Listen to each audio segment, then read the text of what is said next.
What's good, sports fans? Are you ready to elevate your live entertainment experience? Well, let me introduce you to SeatGeek, an amazing platform that connects you to your favorite events while saving you money. With SeatGeek, you can easily find tickets for sports games, concerts, and so much more, all in one place. The interface is user-friendly, making it simple to browse and compare prices. And one of the best features is the interactive seating chart. You can see exactly where you'll be sitting and how much you'll be spending, ensuring you get the best value for your money. But here's the best part. Check this out. By using my promo code, ChalkItUpSports, you can enjoy a one-time $20 discount on your first SeatGeek order. That's right, $20 off your first SeatGeek order.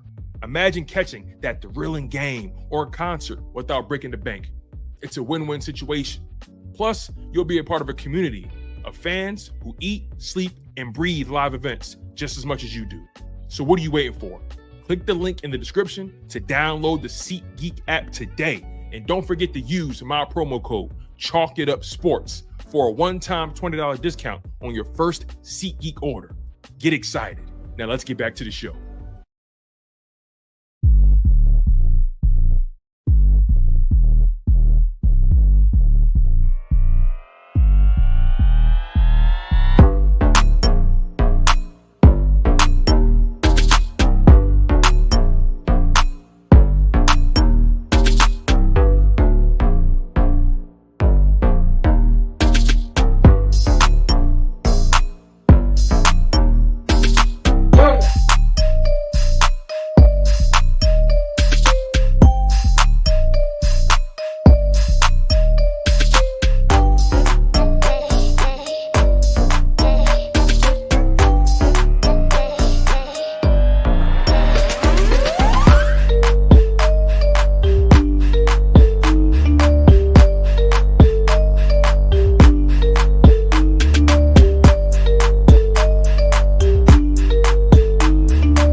What it do? What's up? If you ain't an Eagles fan, get out the club. What's good? What's good? What's good? This is your boy Tone DeShields II. You guys are locked in on Chalk It Up Sports, where no matter if we win or if we lose, we just got to charge it to the game, man. And the Philadelphia Eagles, as I always say, are doing a lot of winning. Now, we're not going to waste any time here. You guys know why you're here. You guys know what the vibe is. I do a lot of talking. You guys hear me pontificate and rant all the time and give you guys my raw emotions all the time. Today, this show, this live stream in particular, is about you guys. It's about the fans. It's about the supporters. You feel what I'm saying? You guys are going to be the stars of the show. Now, if you have any questions or concerns as to how you can call in, all you got to do is click that link. Click the link in the live chat. I have it pinned at the top of the live stream. All you got to do is click it, type your name in, hit join stream, and there you have it. You'll be waiting backstage in line, and then I'll be bringing people up. I'm going to try to get to everyone as quickly as I possibly can. I want to also try to give people as much time as they need to voice their opinions about the Philadelphia Eagles, be it good, bad, indifferent. I highly doubt you're going to have a lot of bad to say, and I highly doubt you're coming on if you're going to be indifferent. So regardless, though, that's how you get on, you guys. All you got to do is click that link in the live chat. I have it pinned at the top. You click it, type your name in, click join stream, and lo and behold, that's how we're doing this thing here. So once again, I appreciate you guys for showing love the way you guys do. It means a lot to me, goes a long way. And we're not going to waste any time. Like I said, today's show, this live stream in particular, is about y'all. I did all my talking earlier. We're going to have a fun back and forth. And again, you guys are the stars of the show. So let's get right to it. Let's get to our first caller or our first streamer, right? Let's do it like that. So first, and certainly not least, let me get to this super chat real quick.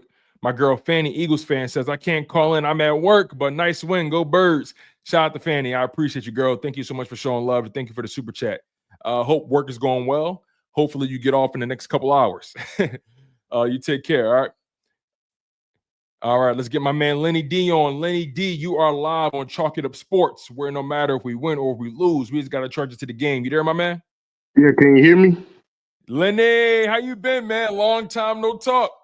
Hey man, just living life, bro. I love it. I love it, man. I love it. So listen, you know where we're going with this, man. Your Philadelphia Eagles are 9-2 on the NFL season. They just got finished smacking up, packing up, rolling up, smoking up the LA Rams. You feel what I'm saying? We smoking on that West Coast Confidential. So I gotta ask you, my man. We're not gonna pussyfoot around this. Tell me what you saw last night. Give me your observations. Give me your overall thoughts right now. In my observation, I feel like this is just me. This could be me just talking, but I feel like we're the best team in NFL. I feel like nobody can stop us, especially how we can assert our will on offense and we can stop anybody on defense. People was talking about Matthew Stafford and Puka Nakua and Cooper Kupp, coming off both 100-yard the game before. Granted, Puka Nakua was, giving us some trouble, but it wasn't like he was in the end zone all day. They was just moving him around, trying to keep us on our toes with him. So they were sneaking him out from behind, the line, keeping him on the move so that way he can just get open. But defensively, I feel like we didn't let them just do whatever they want to us, but offensively, we did whatever we want to them. Yeah, I agree with you 100%. I feel like, we imposed our will overall significantly more than they did. I will give them credit though. They hit us with their best punch on those first couple drives. Yeah. They were moving the ball pretty much at will. It seemed like Fangio and that defense was trying to get a feel for what they were going to try to do. And often it seems like that's kind of Fangio's thing. He's going to play his base scheme, and he's going to read and react to what you're doing, and he's going to make adjustments on the fly. Hence why, Kyron Williams went off for like 60 or 50 rushing yards in the first quarter, but for the rest of the game, I think he ended the game with only like 70 rushing yards or something like that. So when you put it in perspective, yeah, they got off on those first couple drives, and you forced the fumble, so you took points off the board for them, right? But still, they were moving that ball, and they were also getting their play action game going. You saw the difference in when they were able to run the ball versus when they couldn't, right? When they were able to run that ball, you saw Matthew Stafford doing mad play action. You hardly saw him just dropping back straight up until that running game stopped working. Yep. Yeah, I saw that too. That's why I was like, me and my granddad was watching the game and things like that. And he was like, "Oh, they moving the ball down the field a little bit." I said, "I'm not worried at all." Because that's what we do every game. Every game, it almost seemed like they could just move the ball with ease. But right after like probably their first drive or maybe even the first quarter, that's when our defense come alive. You can't do nothing against us. Absolutely. And again, to give up those kind of rushing yards in the first quarter and then to just lock down through the second and third and fourth quarter. Now, granted, they did have a scoring drive in that third quarter, but to be honest, man, the Eagles defense pretty much dominated them. And it's funny, coming into the season, right? We thought that this team would be truly led by their offense.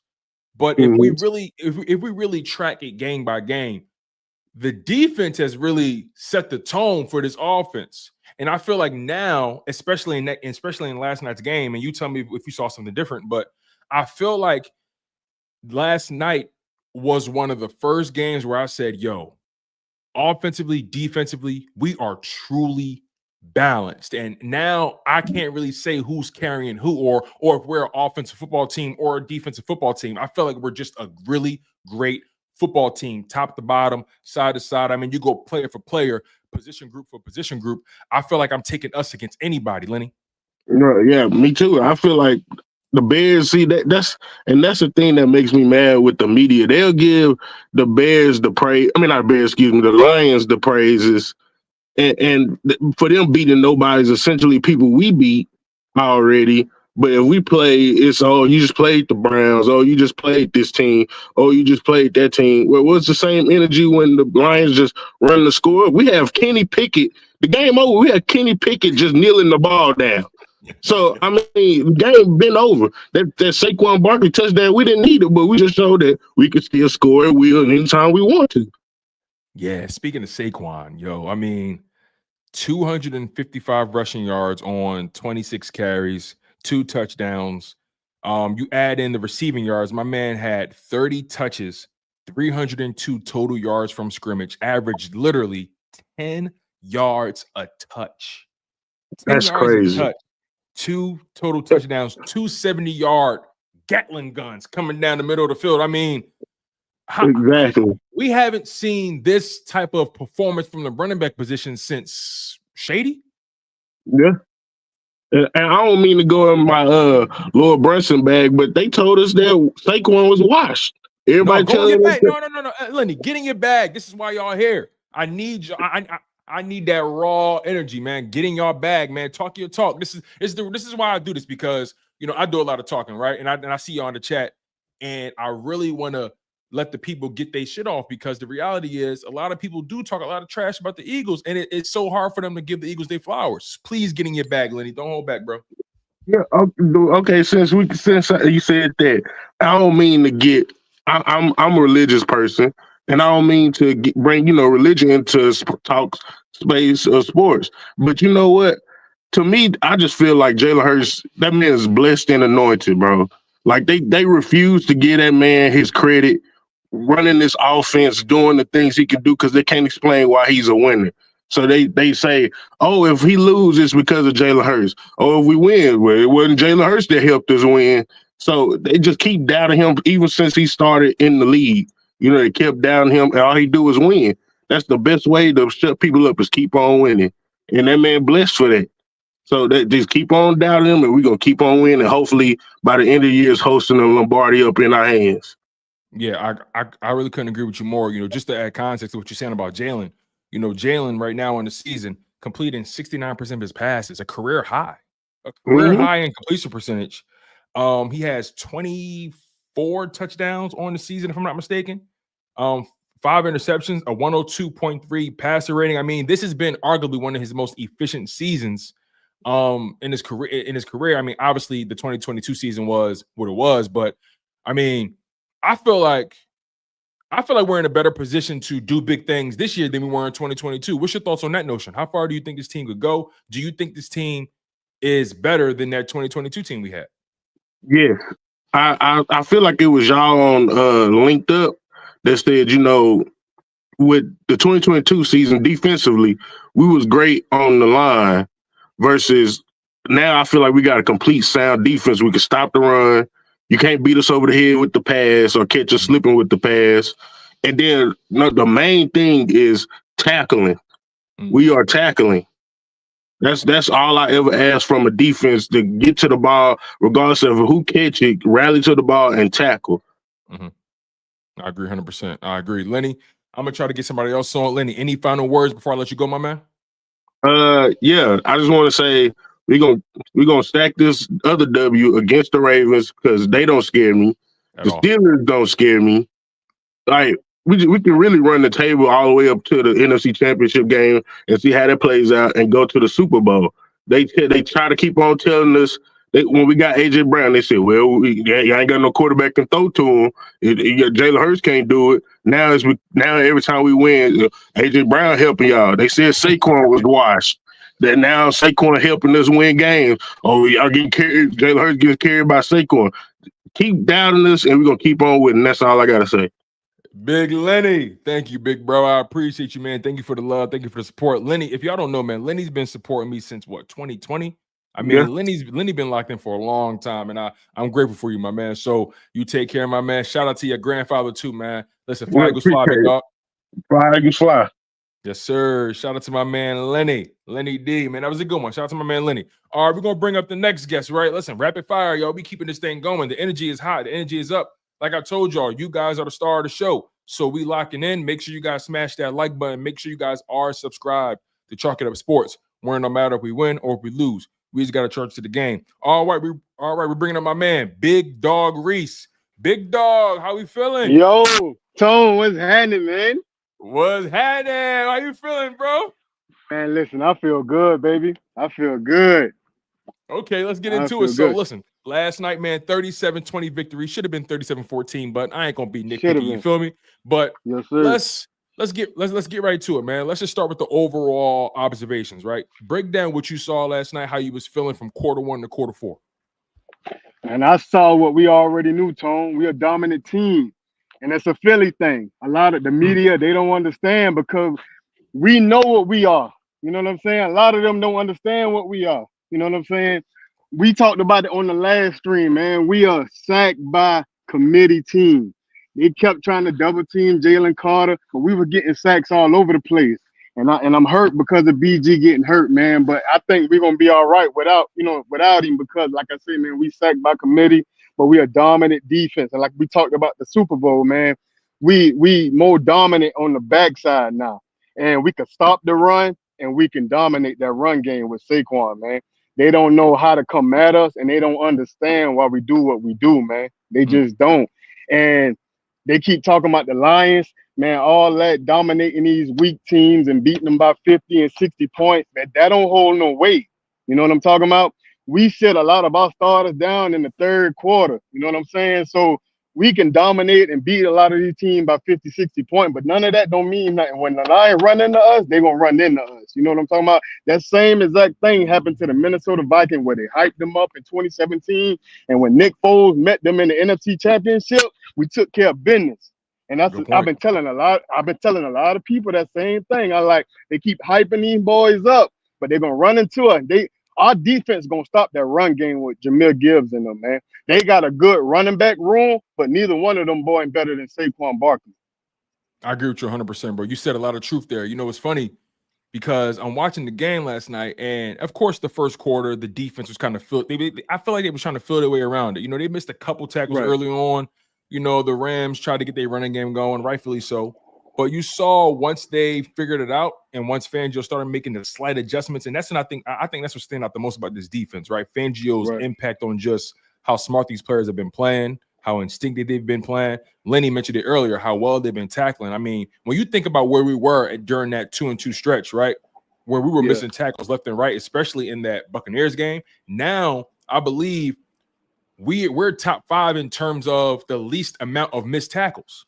We don't miss tackles. Right. When we get hands on you, 9 times out of 10, you're going to the ground, right? And look, it was a little bit of a tough matchup. You know, Puka Nacua on Slay. Puka's a bigger dude, so I can't really kill Slay for that too much. Same thing with Rodgers, but the bottom line is, though, when you look at this defense from top to bottom, and you said it right, we're more complete. We're more all around. 2022, we leaned on that D line. If we didn't get sacks, the DBs got exposed. Now, even if we're not really getting the sacks and we getting some pressure, I still trust our linebackers to hold up. I trust our DBs to hold up, right? Give me some standout players on the defensive side that really shocked you this season. This season, definitely Bond, man. You know, we talked about that last time. Bond, he was one of them ones we didn't even know where he came from. You know what I'm saying?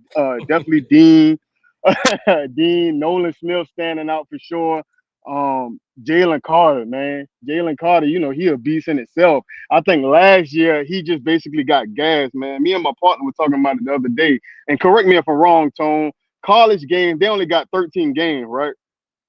Yes, I believe so. I mean, if you're not counting the playoffs and stuff, but yeah, pretty much they got like, I think if you include the playoffs, because you know the Georgia boys they was going deep in the playoffs. So I think it's about 13 to 16 games, something like that. 13 to 15 games. I think so. Yeah, basically, but it's not an NFL season. To your point, it's not that. Right. Yeah. So I think they just got gas because my partner asked me, he was like, "Do you think Q gonna get gas?" I say, "Nah," because he don't have to play as physical as Jalen Carter and Jordan Davis did because they're on their front line. So they got to go against blocks, double teams. They making tackles. So Q, you know, he basically going one-on-one matchup, and a lot of times they ain't even throwing to his side. So he basically just running up and down the field all day. So I don't think he gonna get his gas and run into that rookie wall the way that Jalen Carter and Jordan Davis did. But he's definitely my number one standout, him and Cooper DeJean. And Cooper DeJean didn't even play the first 4 or 5 games. You know what I'm saying? So that says a lot. You know what I'm talking about? So man, we got a lot of standout players, man, and a lot of them we didn't even get in free agent. We drafted, I think, 13 to 14 players, man, and that says a lot, man. You know what I'm saying? So I'm fascinated with the players we got, and I trust Vic Fangio. You know what I'm saying? I trust him to make adjustments. That experience is showing. It says a lot, and also, man, Jalen Hurts is the number 2 most clutch player under Mahomes. As long as we got Jalen Hurts, the game ain't never out of our hands. You know what I'm saying? It ain't never out of our hands. That's a real good point. I mean, it's rare Jalen gets blown out. It's rare that he's never in a situation where he could win the game. It just seems like he's always in control. Now, look, it's some things that's going to happen outside of his control, but it seems like he's always in control. But to your point about Jalen Carter, right, and being gassed last season, let me just give you some context as to the type of corner this brother has turned from year 1 to year 2. So last night, right, he was double teamed on 79% of his snaps. So that's number one. So he was dealing with he was having to run up against brick walls, but he still was getting pressure somehow, right? And let me add this into you. Let me add this, bro. This blew my mind. According to Next Gen Stats, Jalen Carter has played 114 consecutive snaps between week 10 and last night. That's crazy. Before sitting out in the fourth quarter. This brother he played every snap in week 10, week 11, week 12. His motor has reached a whole new level that I didn't even whole another level. Yeah, for sure. So I ask you this, right? You look at the young guys on the D-line again. You know, you lose BG, but you got some young dogs that's ready to step up, right? Carter, Davis, Nolan Smith. You still got Sweat, right? Huff will come back off IR. You got Jalen Hunt, right? When you look at those young guys, and you also consider the fact that Jordan Davis said this in the offseason, ain't nobody coming to save us. Exactly. Absolutely. What goes through your mind when you hear that? Nobody coming to save them. It's like at the end of the day, they got to self-motivate themselves. They got to self-motivate themselves because at the end of the day, you know BG, he gonna talk his talk. He gonna self-motivate. And Lane Johnson said it in the post interview. He said he motivate them young guys. He uplift them. He leads them in the direction that they want. He keeps them going. You know what I'm saying? So now they got to keep themselves going. Ain't nobody coming to save you. Ain't nobody going to make that next tackle. Ain't nobody gonna beat that one-on-one for you when y'all getting double teamed. So now y'all got to beat y'all own. Y'all got to get out your own way. Y'all can't be your own worst enemy no more. Y'all got to do it yourself, and y'all got to get to the big game. And we got to depend on each other and lean on each other now. You know what I'm talking about? So BG, he's not coming back. And who's to say he won't? You know what I'm saying? He may come back in the postseason for the run. We counting him out because he gonna do everything he got to do to, you know what I'm saying, to come back for that run. He ain't counting himself out, man. So, because BG only 36, and it's not one of them career-ending injuries. It's a shoulder. Right. You know what I'm saying? He do the right procedure. He tore his tricep. Now, granted, to your point, right, about him possibly coming back, he did say his season is over. But again, I think that's before. Again, I think he was kind of just emotional and kind of just reacting a little bit. Right. We still don't know what the exact timetable will be. And correct. If we make a deep run, which I expect us to do, again, you never know what may happen. Right. So prayers up to BG, man, and that hit me hard too because like it did, man. We seen BG ball off for 15 years, and we seen him come back from injury. He tore the Achilles, came back, had a career year, Pro Bowler. I mean, Super Bowl champion. Like we know BG is goated in the city, and he ain't got to pay for another cheese stick again. You feel me? You ain't lying. But it's you know, I can't help but feel like, damn, like he was balling in that game, man. He didn't deserve to go out like that. Yeah, I agree with you 100%, man. But let me ask you a question though. When they say he's out for the season, does that mean just the regular season? Because at the end of the day, MVP awards and all that stop once the regular season ends. So that's what I'm saying. Yeah. Like he could be done for just the regular season. He said he done for the year. He said that. I got you. He did say that, but again, you know, once them doctors get their hands on you, they're like, okay, this is what we can do. If they give him an option, I'm pretty sure if they give him an option where he can come back, I'm pretty sure BG gonna take that option for sure. For sure. For sure. Let me ask you this last question before I get you out of here, Reese. Again, I appreciate you locking in. So thank you. Hopping back over to the offensive side, right? I do want to talk to you more about just the whole dynamic, the AJ Brown, Saquon Barkley dynamic. I mean, has there ever been a time where the Philadelphia, and again, this is your opinion, your perspective, but are AJ Brown and Saquon Barkley, can they go down as being all-time Eagles if they can win the Super Bowl? Absolutely, because nobody has done it besides, you know, Nick Foles, but, you know, we had Jay Ajayi and all them, but nah, they wasn't putting up numbers like that. You know what I'm saying? When you talk about AJ Brown, Jalen Hurts, and Saquon, they breaking records this year, and they win a Super Bowl. Ain't nobody done that yet. That's a good point. Absolutely, man. They'll break records and go to the Super Bowl. Yeah, that's different. That's a good point. That's different. Let me sneak one more question in on you because I know we talk a lot about good, Saquon, but I gotta ask you this, right? You know, Saquon get his flowers and all that kind of stuff, but How about that offensive line, bro? Absolutely, man. Hey, Stoutland, man. Different, just Stoutland. different. It's different, man. Hey, listen, man. And this is what I hate about the media, man. They talk so bad about us, man. They talk so good about Jason Kelce, and I love Jason Kelce. They said we wasn't gonna be this good. We lose Jason Kelce. We were gonna miss a beat. Man, we answered every question this year from Saquon Barkley to Jason But that's Kelce. why they mad though. Reese, That's why they mad. Because that's we answered every question they had. Can Cam Jerkins do the job? Check. Right. Hey, would that defense be able to actually, stop somebody? Check. Can they stop the run? Check. What will Kellen Moore and Vic Fangio bring to the table? Check. Will Nick Sirianni get in the way? No, he didn't. Check. Can Jalen Hurts prove that he's still that guy? Check. Like you feel what I'm saying? So it's just I feel you, man. Now they soul searching. They don't know where to go with it now. And I'm telling you, man, it's gonna be such a frenzy once we because I'm not afraid of Baltimore. I'm not afraid of Pittsburgh, man. Jalen Hurts and them gonna go down there. They're gonna beat Lamar. We're gonna take care of Pittsburgh, and they're not gonna have nothing to say, man. They just not. Just like LB said, they keep talking about we getting cared about Saquon. Man, LB made a tweet, I think yesterday or today. Man, I will let Saquon carry us all the way to the Lombardi, man. Who cares? Who cares? We gonna win, man. Reese, they paid him to do a job. Exactly, what man.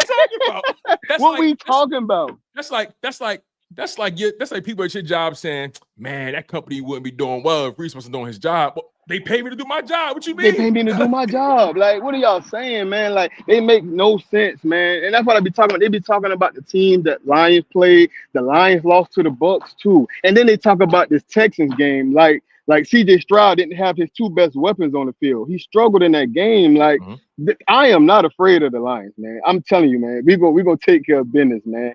And then we beat the Rams without Smitty, man. And it's like, come on, man. They don't give us the credit we deserve, man. They just don't. I'm telling you, man. I'm ready. I'm ready, man. Bro. I'm ready, bro. And I'm gonna say this before you let me go, man. People down here hate me. My cousin literally just admitted a few days ago. He said, "Man, listen, man. I'm gonna be honest with you, cuz I love y'all. I like y'all. I just can't stand you and Gilly because y'all talk so much trash, man." And they gotta admit it, man. I'm listen, man. I'm the Kane Corso of talking trash down here, man. They can't stand me. Where you from? I'm from Savannah, Georgia, man. Savannah, Georgia. Oh, you holding it down. Yeah, I love man. it. I hold it down here, man. For sure, man. Shout out to Reese, man. I appreciate you, Tone, man. I appreciate you. For sure. Listen, Big Dog Reese, bro. I appreciate you for locking in. I appreciate you for always supporting and being active in the live chat. I appreciate you for even donating to the channel in the past, bro. Like I just appreciate y'all. So make sure you stay locked in, man. You know the content only gonna get better. This ride we on. Listen, man. I love it. I love it. I love it, bro. So listen, Reese, I appreciate you, man. Shout out to you. Shout out to your family, bro. Be safe out there, man. Have a good day, all right? All right, you too, man. Salute, man. Yes, sir. Shout out to Reese, man. That was tough. All right, man. Y'all flying in. Let's get it popping. So we still got a lot of people lined up. Let's do it. So next up, we got Ace Boogie in the building. Ace Boog, you available? Ace, talk to me. What's on your mind, man? How you feeling about your Eagles? What's going on, Mr. Tony? How you feeling, man? Talk to me. Let me know something. Tell me something good. I tried to get in contact with you last time when you was on here, but I was going to work and my phone was about to die. I caught you an hour before I go to work today, so I'm excited. Hey, we was lost and now we found. You feel me? But I appreciate you for doubling back, bro. I appreciate you for supporting the channel. Give me your perspective on your Philadelphia Eagles right now. They're 9-2. They're coming off of a spectacular win on the road in LA. Taking over the West Coast. Like I said, we smoking on that West Coast Confidential. So let me know your perspective on these Eagles right now, man. Well, I feel like we all basically got the same feelings because I felt the same way coming into the year. The most thing I was worried about was the defense. And the defense has been getting the most criticism throughout the season when I don't know why. When, if anything, even before we started getting top 10 in all the stats, they was overachieving. We knew that the defense was going to have some work done to them coming into the season with the new coordinators. And if anything, we had way more new starters on the defense than the offense. The offense had way more continuity. So we knew the defense was going to be a work in progress. So for that to have came out and been one of our strengths right away, that said a lot to me. Is it anybody in particular that you did have questions about and they've completely proved you wrong? The person I had the most questions about was the linebacker position. So Okay. I ain't never really see Zach Bond play, so I'll say Nakobe Dean.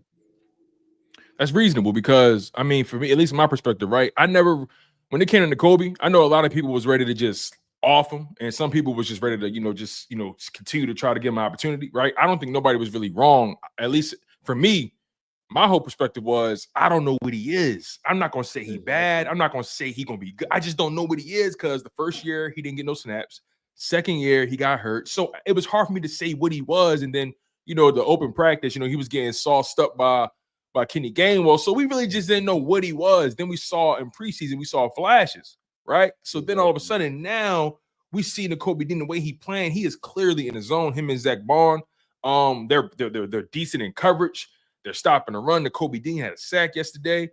It's just like these guys are just creating plays, and the way Vic Fangio is using these guys in creative ways, sending them on the blitz, dropping them back in coverage. I mean, just give me your perspective on what Vic Fangio has brought to this defense. I give Vic credit for that because when he first started doing that, I didn't like it. All the dropping the defensive ends, and I was not a fan of none of that. But it worked. It's working itself out. But the main thing I really wanted to talk to you about, because I feel like only you been on my side with this, is where all the Slay hate coming from.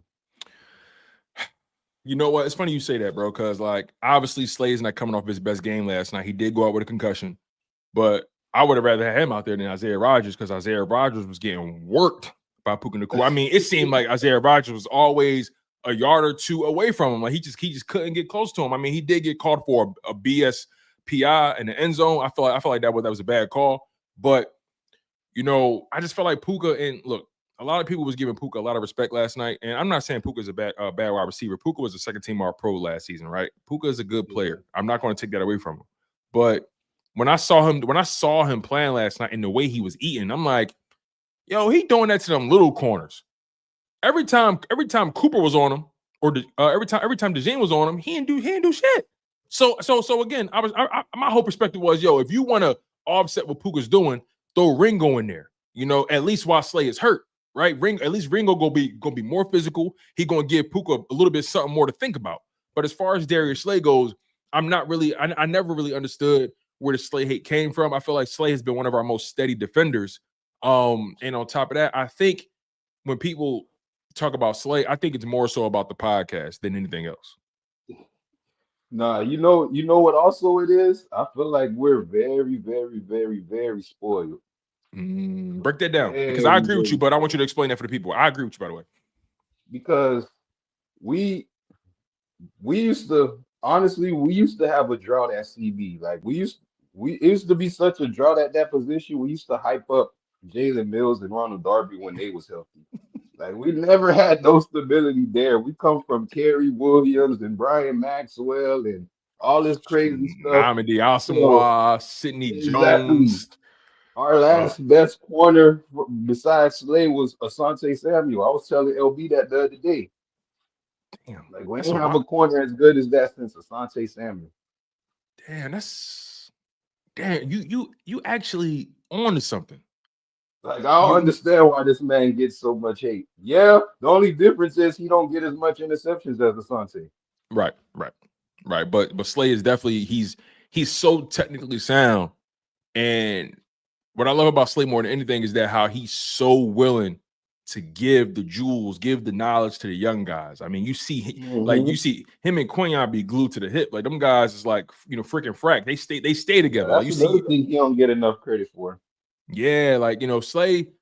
I'll be honest too. I've criticized Slay, but not really for on the field stuff. I've criticized him for off the field stuff that I didn't really agree with, right? Because I always felt like his timing was just terrible.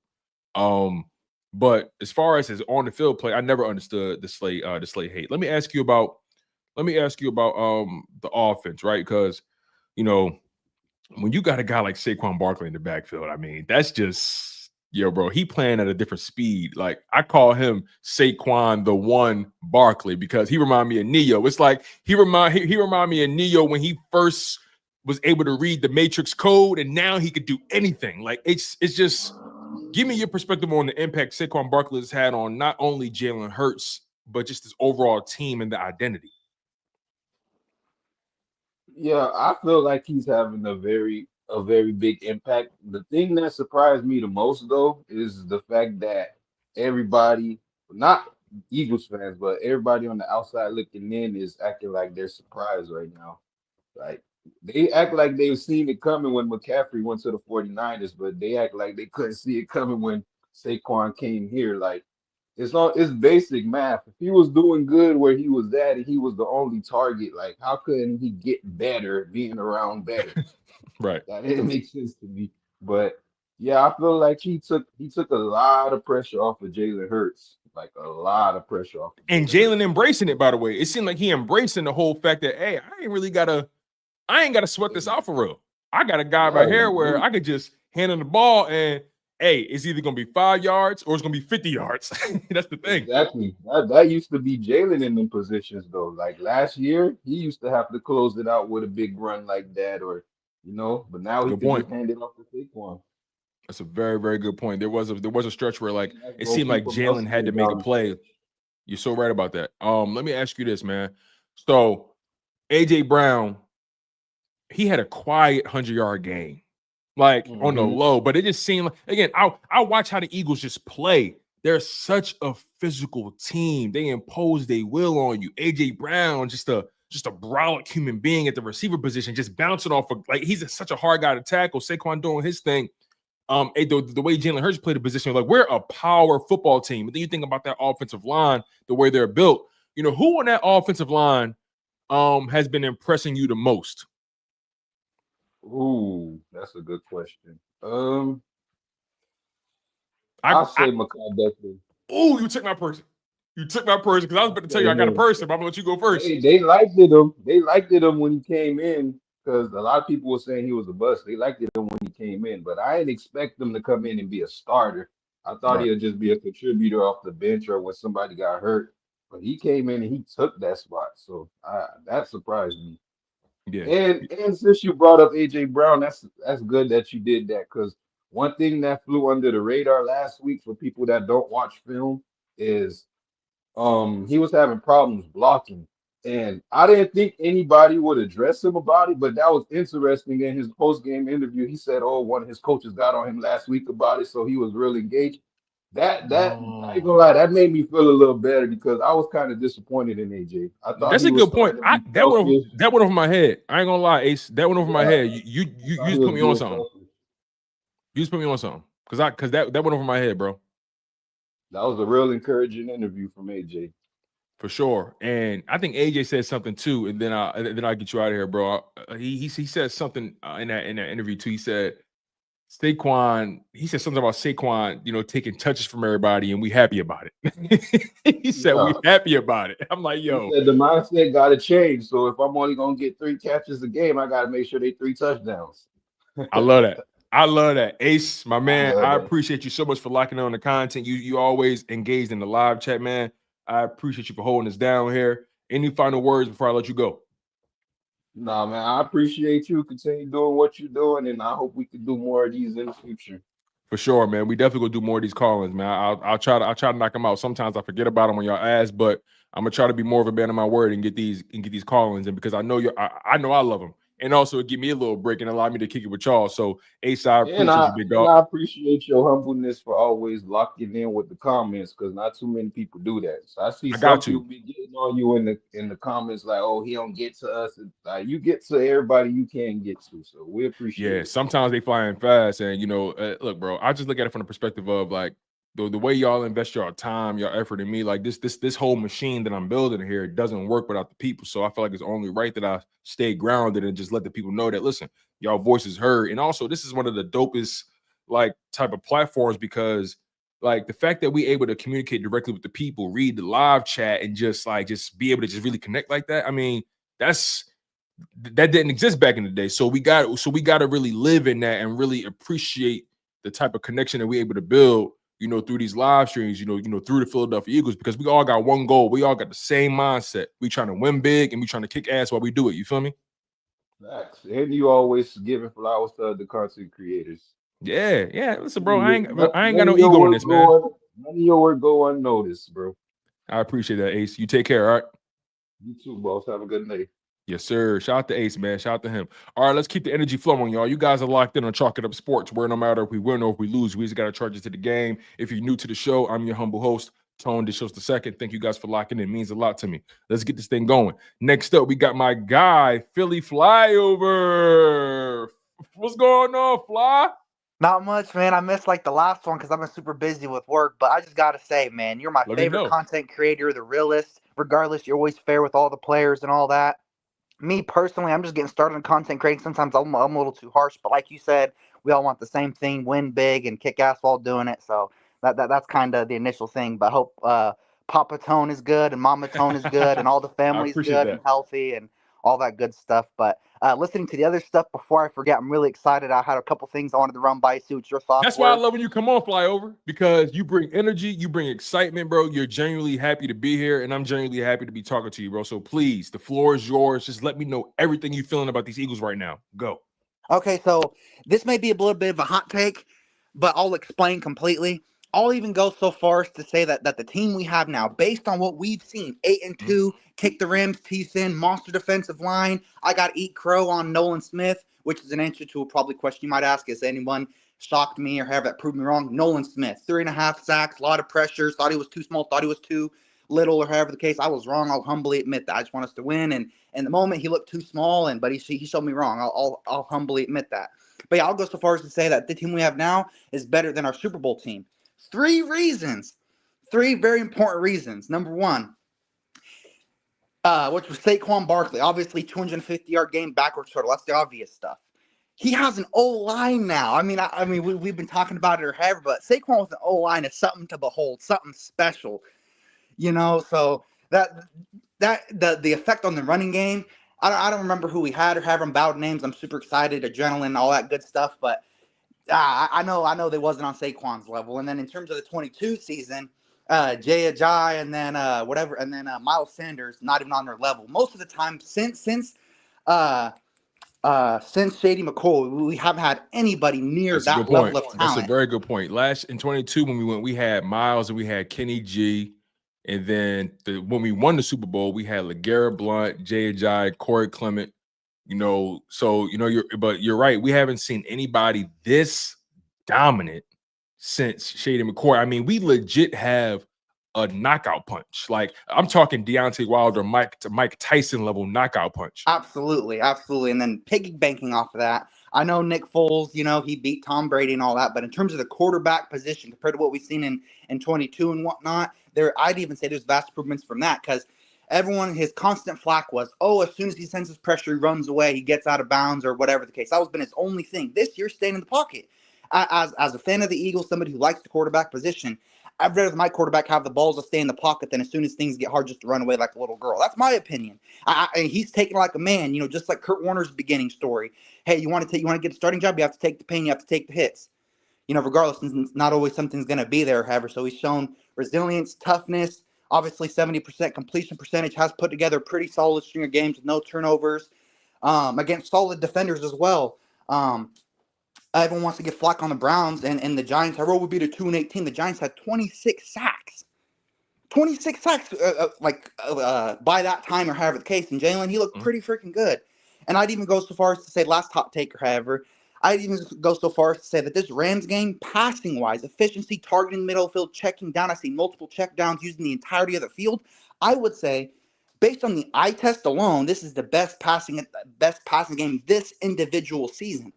AJ Brown was getting hit the quietest 100-yard game I've ever seen. I didn't even know he had 100 yards. I didn't. I thought it was like 75, 80, but he had 100 yards, a touchdown. And then obviously Grant Calcaterra, he's been getting good blocks or however. And obviously Dallas Goedert, he makes his plays or however. And you can definitely see AJ Brown, the whole, if I get 3 passes, I'll make it 3 touchdowns. It took 5 guys to bring him down on multiple occasions. So the mindset isn't just talk or however the case. And then Jalen, he gave the most beautiful quote or however the case. He said, I don't believe momentum because it can start or stop at any time. Usually I give him flack for Instagram comments and all that. You know, it sounds cheesy or having like, hey, man, I want you to talk shit to him like he did WSP. But I got to say, that was really smart or however the case. And that's like, man, really freaking smart. And then last thing or however the case, just before I forget, man, I got to give flowers to Jalen Carter and Josh Sweat. Oh, my gosh. Cold-blooded. It's 7 sacks for Josh Sweat. I think he's like top 20 in pressure. Same thing with Jalen Carter in terms of pressure. And then Jalen Carter has like 3.5 sacks or however. But man, it's just, man, and the whole BG thing, like I'm definitely going to Kelly Green jersey or however because he did not look washed. I understand he's a rotational player and things of that nature, but, 3.5 sacks, lots of pressures, it's just like you said on Twitter, like you said on Twitter, it just hurts me in my soul. I was like, man, I feel you on that because I was literally right there watching my TV when he stripped Tom Brady. Man, sorry for all the emotion and all that, but I just bleed green. I just feel like we're freaking so close to winning the Super Bowl, man. And Cooper DeJean, the Flying Frenchman, Quinyon Mitchell, man. It's sorry if I'm like too emotional. You're good because like when just BG is, and I'll say this before I let you go. Like BG is, he's one of one, and he didn't deserve to go out like that. He was balling in that game for one, and I hope it's not his last game. But if it is, I mean, what a way to go out. I mean, you had a sack, you had tackles for loss. He was dominating the line of scrimmage. I mean, he was killing these young boys. So, shout out to BG, man. Hopefully he get well soon. For Philly Flyover, any final words, my man, before I let you go, big dog? A message to like all Philly fans. Hey, we may not always agree. We may have different solutions to the same thing. Some of us can be Negaladelphians, as they call it. But at the end of the day, all true Philadelphians, all true Philadelphia fans, they all want the same thing, Super Bowls and all that. And all that passion, all that anger just comes from, having a bad time or, whatever the case may be. So, anytime you feel like arguing with somebody, just keep that in mind. Hey, we all want the same thing. Unless it's like an obvious like Dak fan or an obvious Cowboys troll, then most of the time we all want the same thing. And let's be better, sort of thing. Myself included. Myself first and foremost. I need to be better too. Listen, I feel you on that. Sometimes I got to hold myself accountable too because like I'm always battling between my fandom and my objectivity. So I'm always trying to keep those things on an even scale, especially doing content, because I also want to give honest takes and accurate takes. I don't just want to give an opinion because I support this team. I want to try to be as honest and real about it as I can. So I relate to that, brother. I really do. Philly, I appreciate you, big dog. Shout out to you. Shout out to your family. Be safe, my man. Happy holidays to you as well. Yes, sir. God bless, man. You have a blessed rest of your day. Obviously watching the live chat, but yeah, you have a blessed rest of your day too, brother. Yes, sir. Take care. Yes, sir. Shout out to Philly Flyover, man. It's always good talking to him. He's such a ball of energy. Nice guy, man. I really do appreciate him. All right, let's keep this thing flowing, right? We got next up, we got Taj Horsey. Taj, you there? What's good, Tone? What's good? Talk to me. Tell me something good, Taj. How you feeling about your Eagles, man? Hey, man, I'm hype as a mug for real. I knew we was going into LA and beating the Rams. We did it last season. We're unstoppable, Tone, period. I don't care what anybody says. I'm not scared of the Lions. I'm not scared of anybody in the NFC. The only team I'm worried about is the Kansas City Chiefs, and we all know because Patrick Mahomes can win games. Absolutely. It's weird because like the Chiefs, they haven't really blown people out this year, but it's just like you said, it's just they know how to close those kind of games, and that's a skill. You feel what I'm saying? But keeping it on the Eagles, right? Last night, that game was so crazy because the defense really, it was a little shaky at first, and then once they figured out what the Rams were trying to do, Fangio said, "All right, we got this thing down pat," and all of a sudden, you just saw guys flying off the ball. They getting sacks left and right. The offense was able to take advantage. I mean, we were moving the ball easily, but we had to settle for field goals the first couple times. But I saw a stat that when Fangio was with the Dolphins, every single game that he played, his defense got better. So I knew coming out at the beginning of the season with our rookies, with Quinyon and Cooper getting hurt, I knew it was going to be a slow start. But I knew by week 8 or week 9, we was going to be at our peak, and we're really still not even at our peak yet. I think we can play better football, offensively and defensively. So to your point, where do you think we can take it up a notch defensively? defensively, losing BG last night for the season is a hurt piece for real, for real. But I do believe that we have the players to step it up in his absence. I feel like that's going to be something that pushes us even harder. Yeah. And our quarterback need to catch interceptions. Quinyon can have 3 or 4 interceptions right now. He almost had one last night, but it was just outside of his reach too. No, you're right, man. Matter of fact, speaking of Quinyon, since you brought him up, I mean, he's clearly in the running for defensive rookie of the year. Him and Jared Verse are having, a back and forth. You know what I'm saying? Figuratively speaking, of course. And just give me your perspective on just how these young guys have transformed the secondary. Man, they're playing football like they've been in the league forever. And I credit players like Slay. I credit players like BG. I credit players like CJ Gardner Johnson who have been there and done that. I mean, these guys have great role models on what it's like to come out and be an NFL vet. And they're just sucking up that information. You know what I'm saying? They're going on the field and they're performing, period. Yeah, I couldn't agree with you more. It's funny. It's amazing how Cooper DeJean just completely altered the trajectory of this defense just by being just put like in. that. Maddox was definitely trash when DeJean came in for Maddox. The defense started playing on a whole nother level. But when we drafted Coop, I'm watching his Iowa highlights. I'm like, yo, this kid is a baller. Like, he's returning punts, he's playing safety, he's playing corner. I knew we would be able to utilize him, and he would come out and he would shine with the Eagles. Absolutely. Let me pick your brain about the Saquon effect. I mean, this dude. Over 300 yards from scrimmage, 2 touchdowns, average literally 10 yards a touch. Where they do that at? That's the MVP of the league. And if he don't win MVP, we all know it's somewhat rigged a little bit. It always goes to quarterback. I mean, when's the last person to win an MVP that wasn't a quarterback? Who was it? LT back in 08, 09 maybe? AP. Adrian Peterson. Adrian Peterson. Yeah. 2012. We talking, what, 10 years ago? Yeah, 12 years ago. 12 years ago? Come on, man. I mean, he's doing it. To have 255 rushing yards in one game should win him the MVP alone. It's quarterbacks that didn't throw for 255 yesterday. Bro, I'm giving him the whole 300. Like, it's teams that didn't even have 300 yards from scrimmage. He got more rushing yards. By himself. He has more rushing yards, and I counted this. He has more rushing yards than 21 other franchises right now. It's crazy. But I mean, like everybody says, the Giants are crazy for letting him come to Philly. But I mean, we're past that now. He's an Eagle. I'm tired of the critics, Jalen Hurts needs Saquon. He needs AJ. That's why the Chiefs went out and got D-Hop. That's why any team goes out and gets any player. You want the production from that player. Just because we happen to land the best running back in the league, can't be mad at us. And to your point, right? The bottom line is it wasn't like we traded for him or it's not like we picked him up after the bye week and we, you know what I mean? It's not like we didn't wait, do what everybody else did. Go in free agency, find a player you want, make an offer. 31 other teams had a chance. This is my first time on a call-in with you. I'm a huge fan. I picked up watching you from LB and Simone with Chalk It Up Sports. Huge Philly 500 fan. I love LB. I love the content he provides. I'm a big Eagles and Sixers fan myself, so I'm always tuned in. But I'm definitely going to try to call in more often. Taj, thank you so much, man. I really do appreciate you for supporting the show. Please don't be a stranger, my friend. You take care, all right? Yep, you too, man. All right, shout out to Taj, man. That was fly. Shout out to Taj. All right, let's keep this thing going, man. I know some of you guys are still trying to come in, so we're going to continue to keep this ball rolling. I'm going to try to be as quick as I possibly can because I know time is of the essence, and I know a lot of you guys are waiting patiently. Next up, we got my man, Shark. Shark, what's going on, man? Talk to me.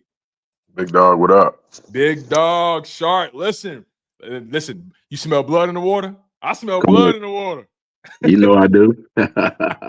So give me your perspective on your Philadelphia Eagles, man. Tell me what you saw last night. Tell me how you feeling. Oh man, so much to say, so much we saw, right?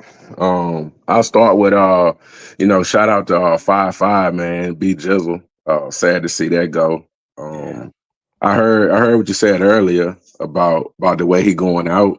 But man, back in the day, Warriors wanted to die in battle. And if he did go out like that, you know what I'm saying? He went out a lot better than Kelsey did, you know what I'm saying? That's a good point. And it's so funny. It's so funny you bring up the Kelsey angle because, look, no shot to Kelsey, right? He has nothing left to prove. But, Fletcher Cox and Kelsey, things went south and they decided, I'm done. BG said, you know what? I'm not done. and I'm gonna see this thing through because I know we better than what we showed. And he was on one this season. I mean, BG was turning back the clock. And like you said, right, every warrior, every gladiator, want to die on his own sword. And I guess for me, it's just one of those situations where I look at it like, damn, I wish he could have saw it through. You feel what I'm saying? Well, I ain't gonna give up hope on it because BJ ain't no damn doctor. You know what I'm saying? So hopefully, hopefully he wrong. But if that's how it do play out, then at least he went out with a dub in LA and he balled out. You know what I mean? Facts. But man, as far as in the game, man, the game was good, man. I like everything they did, really. What's your take on Saquon and MVP? You got to give it to him. I mean, obviously it's a quarterback award, but when you think about just who's been one of the most dominant players, one of the most impactful, one of the most valuable players for their organizations, obviously a quarterback is valuable, right? Josh Allen is an important piece for the Bills. I don't want to discount what he's doing because Josh Allen is having a great year, but just what Saquon is doing and just how he's just popping off the screen and just the explosive plays and bro, his impact on the people around him. It's something we haven't seen we've never seen anything like this. I'm sorry, like obviously Shady was spectacular for us, and he's the Eagles Hall of Famer. I would never diminish what Shady has done. Shady was one of one. Brian Westbrook did what he did for us and all that kind of stuff. But Saquon just looks different doing it, bro. No doubt. I mean, I definitely agree. I'm gonna tell you what I think about it, right? Of course, Saquon, and anybody that say anything bad about that, man, they just a hater or they don't even really watch football. But I'll say, man, let me see where I want to start. I'll say he definitely deserves MVP. But I would say that I like that he's not the one that acts like an MVP. He's not like it's us campaigning for him to get MVP. You know what I mean? And it's not him that feel as though he need the MVP, or it's not him that feel as though he need the extra touchdowns. I think the mainstream media, they want to paint a narrative that Saquon instead of Eagles, right?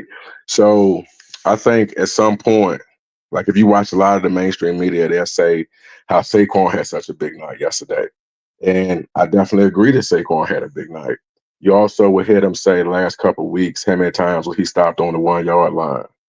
And how, if we didn't do the tush push, then he would have so many more touchdowns. But you remember he was mic'd up in the Giants game. He was mic'd up and he was saying, line up and do it again. When we went for it the first time, he said, line up and do it again. And Jalen was waiting for the word on whether or not we was going to tush push again.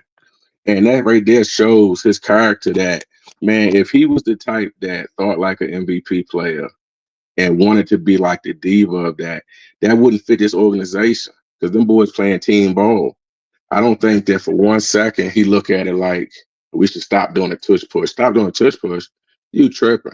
That's something that, that's something that the mainstream media and fans of other teams has said and said and said. So now you got Eagles fans that say, I'm tired of seeing it. You tired of seeing it? Man, how many times have we seen a team need 1 yard on third down and they give it to their running back and now they need 2 yards? You see it every week. You see it every week. Every week, damn near every game you see it. We've done that. That's what happened with Jaden Daniels, right? They needed 1 yard and then they needed 2 yards. And then you got stopped. Now, why would we stop doing the tush push? I don't know not one play in football that's more gangster than tush push. That's the one play, not even just physical. You know what we're gonna run. Just like the extra point after the touchdown. Good point. Block it, line up and block it. And when you look at it, you look at somebody like Reddick or many people that's left. Man, when they get Reddick in the building or they get a defensive player in the building, or I don't know which one of our old lines that's gone, but when they get them guys in the building, they might say, yeah, come on in and tell me this, tell me that. They want to know, listen, tell me how we stop the tush push. That's going to be the first topic when they talk to Reddick. Man, you know how to stop that shit? You know what I mean? So to you know what I mean. I just wanted to Yeah, say that, man, as far as in the tush push and his touchdowns, I don't think that he looks at it like that. You know, he didn't come from a winning culture there with the yeah. Giants. He clearly like it's one of those situations where like Saquon is clearly happy to be here. He happy to be in a winning situation. Like he's happy that his efforts is actually meaning something. Can you imagine like just like you run all those yards and not a single one of those yards really meant anything. No Like doubt. now he in a situation where every yard, every touch, every carry, every catch, just everything he does, every touchdown, every opportunity, and plus he got his money too. So that helps, right? But No doubt. regardless, though, Saquon has just been a man on a mission. Shark, any final words before I let you go, big dog? Um, yeah, man, I'll say I'm trying to think of the stuff that you were saying before I hopped on. But I'll end with saying, we can't let like the mainstream media draw a line between what they think and what Eagles fans think, or change the narrative. Now everybody's on board with being an Eagle, being an Eagle. You see Nick Wright got the Eagles jersey on today, but we kept receipts on what you said. He's You know what sometimes I you gotta mean? watch. You gotta And watch him. Those be the ones you gotta watch, though. He's sometimes. no doubt. And you got to keep an eye on Hurts. A big part when you look at like when somebody say Patrick Mahomes, they talking about the quarterback, but they're also talking about the Kansas City Chiefs. They're talking about that machine that's behind them. And I'm Mhm. saying that because when you say Saquon Barkley, you're talking about Saquon Barkley, but you're also talking about the Eagles, and that's that machine. That's Mhm. that O line. That's Stoutland. That's Jalen Hurts. We seen Saquon Barkley in New York. So the man is the man. We seen what that man looks like with a different jersey on.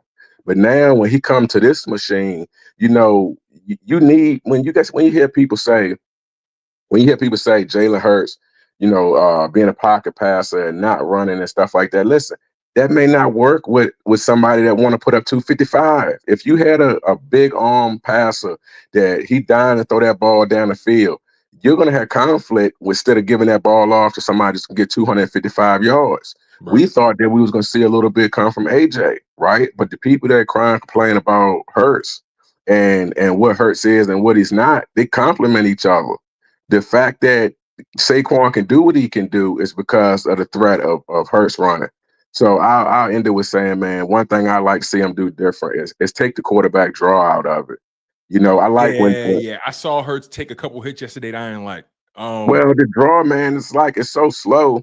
They kind Yeah, of know it. He yeah, gets way better when he just gets off and running this generic. You know what I'm saying? yeah. I feel you on that. Shark, big dog, man. I appreciate you, man. Last time you brought that heat, and this time you brought the same thing. Big dog, like I told you at the beginning of this, like I told you at the beginning of this conversation, I smell blood in the water, bro. And we coming for Yeah. everything. We coming for everything. So, Shark, I appreciate you. Take care. All right. You too, big dog. All right. Shout out to Shark, man. All right. Next up, we have a rival coming up. And this is somebody that I got a lot of love for. It's my youngest, my man. You feel me? Me and him always have friendly debates. We tend to disagree a lot, but that's okay though. That's okay. I don't mind disagreeing with people, right? But I can't wait to bring this guy up because I know he's going he's going to try to watch the party die. He's going to try to ruffle some feathers. He's going to try to get under y'all skin. But I'm going to bring him on anyway because it's my man. And when I do bring him on, I want y'all to give him hell. I'm gonna let him cook though, but I want y'all to give him hell. Shout out to my man Infamous 2K. Infamous, our resident Commanders fan. How are you feeling, big dog? Eagles trash. Y'all losing first. Nah, I'm playing that. I ain't gonna do all that. Well, Tone, I got first of all, let me speak to the chat real quick because I got beef with Tone, y'all. Listen, Uh-oh. right? Here we go. Here we Me and go. Tone, me and Tone, right? After during the Eagles games at halftime, post game, I always text Tone like, "Yo, Tone, what you think? Half game thoughts, halftime thoughts, post game thoughts." He always texts me a little something. I text him something back. So after the Commanders game, I texted him. I told him my post game thoughts. He gonna text me with some mustard. Like Tone got like this knack, this amazing ability to make my day after a Commanders loss so much more worse. So ain't nothing y'all can say to me in this chat that Tone hasn't already done because Tone don't speak a lot when he's talk trash, but it's just the little stuff he says that just sends you over the cliff. You know what I'm saying? Yo, infamous. Yo, it's funny because like when I text you that, you was like, bro, I'm not even gonna hold you. I don't know what that means. I seen it on Twitter. Like McDonald's was posting it. Yo, All these but when people. you said that though, I'm gonna be honest. I thought you was being cheeky a little bit. I thought Nah, you knew, but you was trying to like downplay it a little bit. But when you said nah, no, I really don't know. I said, oh, all right, bet. I did it. But I mean, first of But no, all, like, but all jokes aside, though, you know, I do want to get your perspective on because again, the Commanders are obviously in the NFC East. I think it's important. I think it's important that we do have these conversations with our rivals and our resident opposing fan bases, right? Because I think you always got to check the temperature of the room.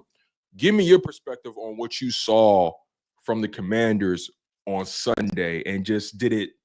Obviously, they lost the game, but just give me the things you took from it. yeah.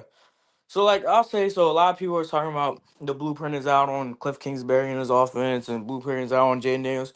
The blueprint, the biggest blueprint that is out is they realize, and I'm not gonna curse, but I really want to, but they realize we don't got Ish on the other side of Terry McLaurin, Yeah. right? So what they're really doing is to start the year, because it's weird, right? To start the year, what do you do against a rookie quarterback? You blitz the hell out of them, make them feel uncomfortable in the pocket, and that's what a lot of teams were doing. So they would bring a safety down, and they would bring. Honestly, they would stack. They used to blitz with one linebacker. Sometimes they would blitz with both their safeties and drop out the linebackers. Because I was watching some earlier film earlier in the season, and to start the season, Jaden Daniels was killing man. So then they started running the zone. Let's see if he can read the field. Then he started killing zone. Then they went, and then the Steelers came back, but they said, "All right, we're gonna run man. Y'all biggest threat is Brian Robinson in the run game." Well, did Brian Robinson play against? No, Brian Robinson didn't play against Steelers, but in general, most teams are like, the biggest threat for the Commanders is the run game. So we're gonna run man. We're not gonna blitz you this time, but we're gonna send the safety in the box to stop y'all run. Then we're gonna put the safety over top of Terry. We're gonna tell Noah Brown to go beat our corner too. You see what I'm saying? Mhm. And the problem is, this is where the Cliff Kingsbury play calling kind of comes back into effect, because a safety is not playing a slant route. It's not playing a curl route. It's not playing the in route. It's playing whatever comes over the top. The problem Exactly. is, like, I watched the film yesterday. Terry would have not one on one. He would have press man with a safety over the top, and every time he's just running to the safety. Like why are we calling calls that Terry's just running to the safety? So now we have to depend on. And I think did you watch the video where Noah Brown, like the ball went right through his hands and hit him in the Yes, helmet? I saw it. Yo, I watched that whole game from beginning to end, and Yeah. I'm like, yo, like, come on, like, you got to make that. Like, one thing I did notice about that game, I noticed, at least in my opinion, I felt like, in particular, the tight end, I think it was Zach Ertz a couple times. Every time Jaden Daniels targeted Ertz, at least what I saw, it seemed like Ertz wasn't taking his route deep enough. It seemed like Mhm. Jaden Daniels kept overthrowing Ertz, but I feel like it was really Ertz not running the route deep enough. I think I know the play where he sailed him over the top, right? Yeah. I was watching that play on all 22. So the guy in front of him, I think it was Eric Kendricks. He got really far deep. So, and the safety was kind of far. So I agree. I think Jaden was trying to lead him more up the field, but Zach, I don't know if Zach doesn't want to go up there. I don't know if Zach's just slow, but he kind of. I feel like it's weird because in the beginning of the season, and this is funny because actually players have said this. There's a guy named Grant Paulson who's asking them where the hitches. Could we run against man? We run a lot of hitches. They were like, were the hitches open earlier in the season? And the team was like, yeah, it feels like it. I have to double check the film, but it feels like it was. Now teams know we run hitches against man, and so they're kind of like they're telling their corners play up, play more sticky on the man, like bite for the move. They're not gonna run they're not gonna run a double move on you, bite on the underneath route, and it's been working. But the main thing is honestly the offensive line hasn't been as good as it used to. The run game is not working, and then we don't got nothing else but what's her name, Terry McLaurin on the other side of the Terry field. and Brian Robinson, and then Austin Eckler, I think, with a crazy concussion yesterday, right? So So not every knockout is a concussion. They did say his test came back positive. So okay. um they haven't even confirmed he has a concussion yet, from what I heard from Dan Quinn's presser today.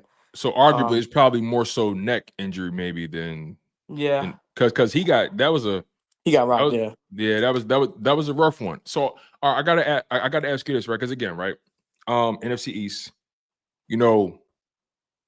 Jaden Daniels, he is improving. I think obviously he's hitting that rookie, what do you call rookie wall? I guess you'll say. But But the Cliff Kingsbury thing, there has to be some kind of validity to that because it's almost too consistent. Like the first several weeks of the season, his offenses are humming. Then they get to I think it's like what is it after week 10 and week 11? Something just happens, and all of a sudden the league or everybody whoever they play just get a beat on what he does. Do you believe Cliff Kingsbury is the long-term answer for Jaden Daniels? 100%. I don't buy into that thing. You know why? Because when he was with the Cardinals, Okay. y'all gotta remember Kyler Murray used to get hurt. Kyler Murray didn't finish the season with. Oftentimes, you get hurt in the middle of the season. He did. The first 2 years, Kyler Murray played, I think, 14 and 15 games. Right. Both those years, the Cardinals were top 10 in offense. Okay. What happened was Joshua Dobbs was at quarterback during the second half of the season when Kyler Murray got hurt. Remember Dobbs? Right. Is it Joshua Dobbs? That's his name, right? Yeah, Dobbs. Yeah, Dobbs. Yeah, Dobbs, right? Baldy, Astronaut Baldy, dude. right? Yeah. So it's like, so for me, it's like I have to see a little more because every year he's been with the years that he had a decline has not came with the years with Kyler Murray. They were still top 10 in the first half and the second half of the season. Kyler Murray used to get hurt, and they would have to put in That's true. Joshua Dobbs, and they would have to do that. The thing with Cliff Kingsbury, though, well, I will say is he adjusts too late. That's his biggest issue. The biggest problem is we don't run a lot of routes over the middle. Kind of like how y'all didn't run a lot of routes over the middle last year. We don't run a lot of routes over the middle. And when we have, it's worked. And so, but the biggest thing is like I swear I can record next game every first down we run the ball. And then if it works, we pass the ball. If it doesn't, we run again. And so do you feel like you guys are too so are you saying you guys are too predictable right now? Is that what you're saying? We're too predictable, but we also got away from the simple stuff. Like Okay. Earlier in the season, we would run the ball on first, and then rather than running again on second, which is what we do now, we will throw a pass that's basically a run because it'll be like a 3 yard out route, 4 yard out route, and now it's 3rd and 6, 3rd and 5, whatever, right? So it's like rather than doing that, we're just spamming the run button, and we're not throwing it short anymore how we used to. We used to throw short, run, hit you over the middle, play action. Jaden Daniels goes deep. You know what I'm saying? Like it was a lot. It felt like we each play had a purpose in the beginning of the season. It felt like now it feels like we're trying to just calling up plays and dialing up stuff. But honestly, bro, Tone, I want to talk about the Eagles. Hey, listen, I just had to let you cook a little bit. That's all. I just had to let you cook. Now let's talk about the Eagles. What you want to talk about? Saquon Barkley what makes me want to draft every running back in the draft class and figure out which one's the closest to Saquon Barkley. Yo, to your point, right? To your point, I'm glad you said that. Saquon Barkley may have just revitalized the running back position, or not even just him, but just that. So I'm going to say Saquon Barkley, Derrick Henry, and Josh Jacobs. Those were the 3 big names in the offseason that people were scared to sign because you don't pay running backs. I give Green Bay credit for pulling the trigger. You know, you want your young quarterback to thrive, give him a running back. I give credit to the Baltimore Ravens. Hey, Lamar Jackson, we know you can do what you do, but we could take this thing to another level and take pressure off you. Let's go get Derrick Henry. And I give credit to Harry Roseman and the Eagles for going to get Saquon and say, hey, listen, we could take this thing to another level. Let's take some pressure off our quarterback. A lot of people were trying to say the running back position isn't valued anymore. You know, it's a passing league. And yeah, you got to pass ultimately to win games. You're going to have to pass the ball, right? But in my opinion, Saquon Barkley has flipped that on its head. He's probably the highest example or the furthest end of the best example, right? You know, he's an anomaly. But when you think about what Derrick Henry's doing and Josh Jacobs doing, it adds validity that these guys may have just revitalized the running back market. Running backs may now be getting drafted higher. People killed Detroit for drafting Jahmyr Gibbs that high, remember? And all of a sudden, Jahmyr Gibbs is one of the most explosive running backs in the league. This is the league is. There's a shift happening right now. We're experiencing it in real time. You know, and I don't mean this at no slight. I don't give credit to the running backs as much as I do with the cycle of the NFL. Cycle of NFL always happens, bro. You go first, it started off with these big linebackers who were slower, and they weren't as good as coverage, but they were great run stoppers. Basically, Bobby Wagner. You had more linebackers built like Bobby Wagner when, my dad and your dad were watching football. Okay. Then it slowly became a passing game. So then we started having more linebackers like Frankie Louvu, I think Zach Bond's pretty big, so I won't say Zach Bond. Nakobe Dean, for example, right? Yeah, You yeah, yeah. have these I'm trying. smaller Fred Warner, those guys like Fred this, Warner, exactly. So you have these athletic. smaller, athletic sideline to sideline guys, and so the NFL moves in cycles, and so we're seeing it come back to a running game because these linebackers, a lot of them are a lot smaller, and that doesn't mean they can't tackle, but what it does mean is they can't get off the block when the lineman comes up the second level the way Ray Lewis, Bobby Wagner, all these Hall of Fame, old school linebackers, were able to do back in the day. So I feel like it's a mix of both things. It's definitely the production for the running back, but it's also the way that the NFL works. We're gonna go from a passing league to a running league, switching back to a pat, and it's going to continue to cycle like that, in my opinion. Yo, just aside, just to add to that Saquon Barkley conversation, did you know that the Rams, they were trying to hit us with 8+ man boxes, Yeah, and he recorded like well over 100 yards on 8+ man boxes. Like, I mean, because obviously he's doing his thing, but the offensive line is like Mhm. offensive. Give me your perspective on just offensive line play in the NFL, how important it is for these organizations to really focus on the trenches, because you got some teams who build outside in, and you got the better teams build inside out. honestly, I was watching the game with my dad, and he said, Wait, in the real most quick, is delightful. your dad a Commanders fan or Eagles fan? My whole family's an Eagles fan. I'm the only outlier. Oh, you So, told me that. You told me that. That's right. yeah. So I was watching the game with my dad. And he said, in a good way, I feel like I'm watching Emmitt Smith. In terms of the offensive line, getting Saquon. Like a lot of times, Saquon just makes one move and he's gone because he's not getting touched till he's 4 yards up the ball.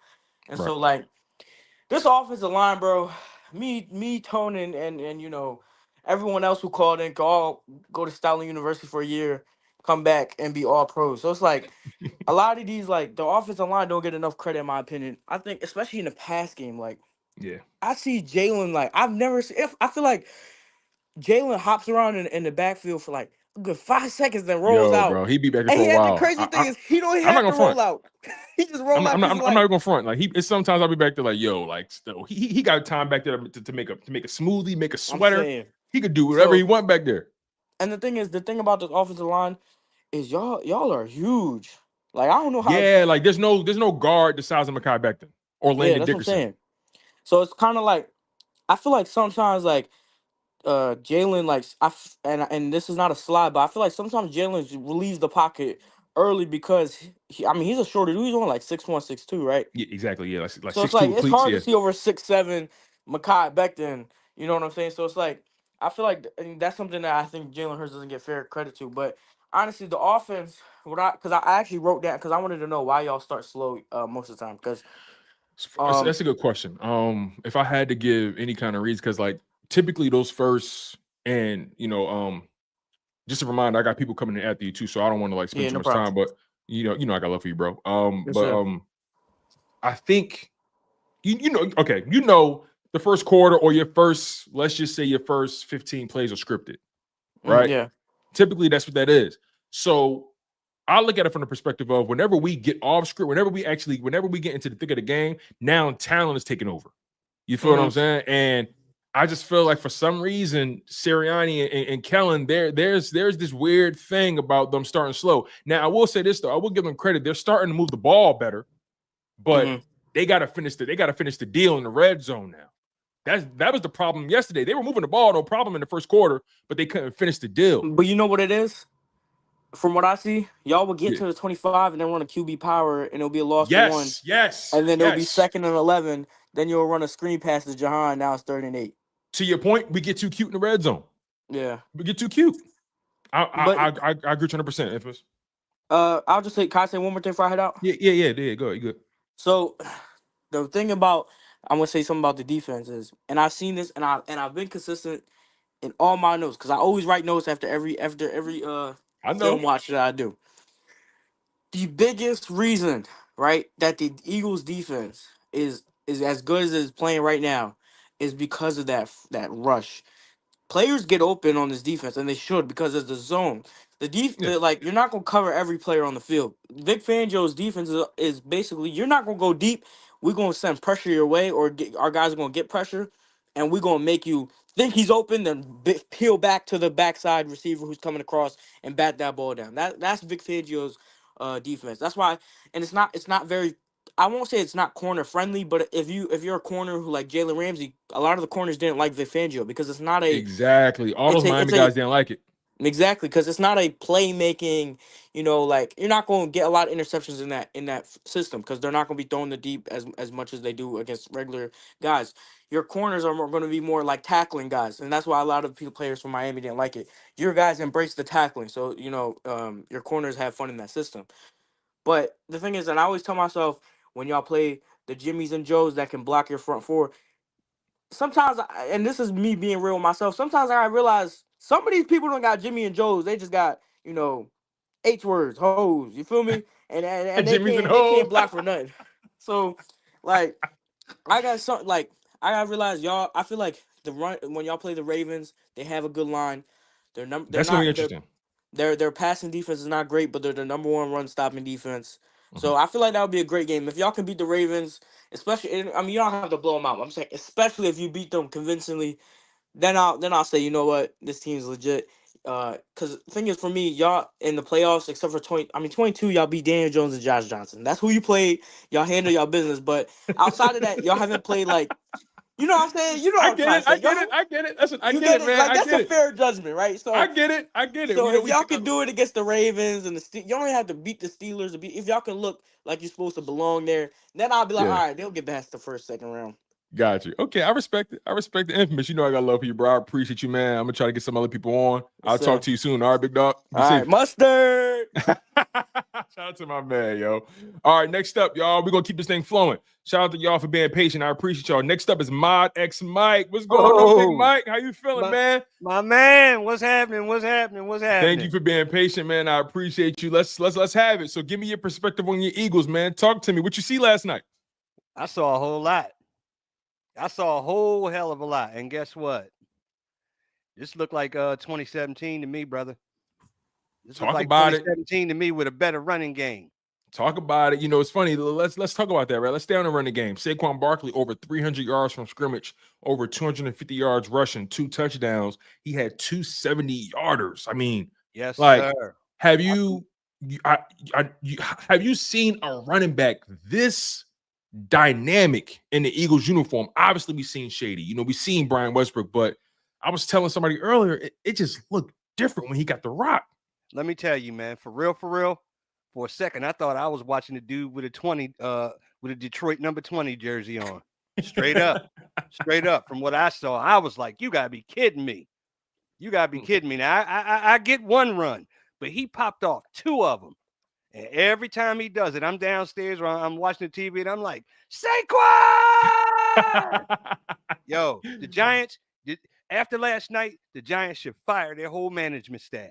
Just on that alone. Just on those 2 runs alone, get rid of all of them. Yeah, because what makes it even worse is they got to see us twice a year. Yeah, man. So it's not like we play on once and then we ain't going to play on maybe for another couple seasons. Like, no, they're gonna be reminded of this every single year for as long as Saquon is in the jersey. Yeah, they're gonna be reminded of this every single time. Let me ask you about Jalen Hurts, man. Jalen Hurts, he had a very efficient game last night. 15 for 22, completed 68% of his passes, 1 pass and touchdown, no turnovers, 108 passer rating. Give me your perspective on Jalen Hurts and how he's handled everything from that bye week up until now. Well, I'm going to go with one of your guys. He actually said it in the chat. Okay. By us getting Saquon, it's helping Jalen Hurts learn Kellen Moore's offensive system, which is making him a more efficient quarterback. I forget who it was who said that, but I'm looking at it like this. Now, what was it? After we lost that second game, Hurts said, well, I got to minimize the turnovers. How many turnovers has he made since he said that? 2. When he came out in his press conference and said, I have to minimize my turnovers. Hurts said that after we lost that game to Tampa Bay. He said, I have to minimize my turnovers. Since he said that, he's only turned the ball over twice. Yeah, one INT in Dallas and that fumble the fumble as well. And the INT, I give more credit to the DB because the Trevon Diggs, he just made a play. I got to give him credit for that one. Like, sure, I can say, go ahead. For that play, Calcaterra was wide open in the corner. Yeah, you go back and look at that play. Calcaterra was wide open. But hey, look, a play is a play, and dude just made a good play. So, sure. I'm looking at it like Jalen Hurts, let him keep doing what he's doing right now because in the playoffs, we go deep. They're going to need him for the real, real big stuff. So I'm good with that. I'm good with those, look, the guy's not going to put up 400, 500 yards a game. I mean, he doesn't have to. Yeah, and when you're this talented, and you got to see, here's the thing, right? When you got a guy like a Saquon Barkley on your team, and you paying him what you paying him, you got to feed that beast. Yeah, man. You got to feed that. Like you can't. And that's why I love Jalen Hurts because he plays the game with zero ego. Yep. He cares about one thing: winning the football game. Winning the game. He said it in the press conference. I'm sure you heard it. He was talking how all that all that other stuff people talk about with the stats and the numbers. I don't get into that. That's subjective. Wins and losses. That's not subjective. Yep. Either you win or you lose. When we win, I know we're doing our job. When we lose, that means I ain't doing my job. Man. So I respect the hell out of it. Even AJ Brown saying, "Listen, like we got Saquon. We know a lot of us ain't gonna get the same amount of targets. So guess what? If I get 3 targets, they gotta be 3 touchdowns. You know what I'm saying? So man. It's dope. It's dope. Tone, I don't want to take up too much of your time because I know you want to bring some more people up in here. I just want to touch on BG real quick before please do, man. Okay. I don't know if you saw my stream earlier, but that broke my heart a little bit. Yeah. He's one of the nicest people, man. He is one of the nicest people you'd ever want to meet, man. I met him at the Super Bowl when we won, and wait, he was actually went to the Super Bowl? Yeah, I was there. I was at their actual after party, and he was talking to a reporter. And I didn't even realize I was standing next to him. And I heard him say to the reporter on that strip sack, "I'm so glad I made that play." Right. I turned to him. I said, "I'm glad you made it too." I said, "You don't know it yet, but that was one of the biggest defensive plays in Eagles history." And he looked at me and he said, "Do you think so?" I said, "Yeah." And then we took this. Oh, that's fly. Yo, that's tough.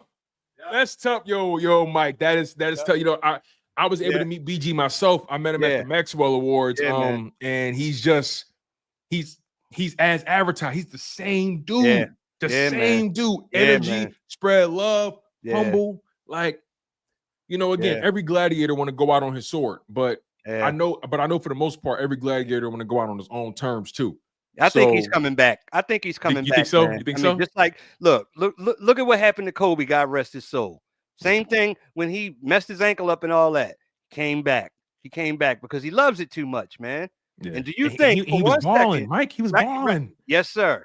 Now, do you think for 1 second, if we wound up going to the Super Bowl and that man can play, you don't think he's going to pull a TO? But here's the thing, though. Let me ask you this, though, right? It's deeper than just football, right? Sometimes it's the family. He told wifey, this the season, it's the last one. Yeah. When wifey get in your ear, you like, the kids, Yeah, so if his wife knows, we'll see. We'll see, man. One thing I will go ahead. If his wife knows that he loves it too much, man, she'll let him play. And the one thing I say about his wife, she's super down to earth. Just seeing how she conducts herself as a football wife and just supporting him and holding down the family. She seems like she got the pulse of her man. You feel what I'm saying? Yes, sir. Mike, man, so much love to you. I appreciate you being patient in the live stream, my man. Bro, you went to the Super Bowl, dog, and we won it. That's man. You see this shirt right here? Yes, sir. I actually bought this in that big mall that they have out there in Minnesota. Oh, what is it? The Mall of America. Yeah. You can only get this here or at that mall. This was like, dude, this was like one of the last shirts that they had. I was like, oh, let me hurry up and grab this. Man, that's fly. That's a one-of-one experience, bro. Yeah. And Lord willing, you'll be going to another Super Bowl in New Orleans. Man. You feel what I'm saying? It's a hell of an experience, man. If you're able to do it, if you have the means, please do it. Especially the Eagles go.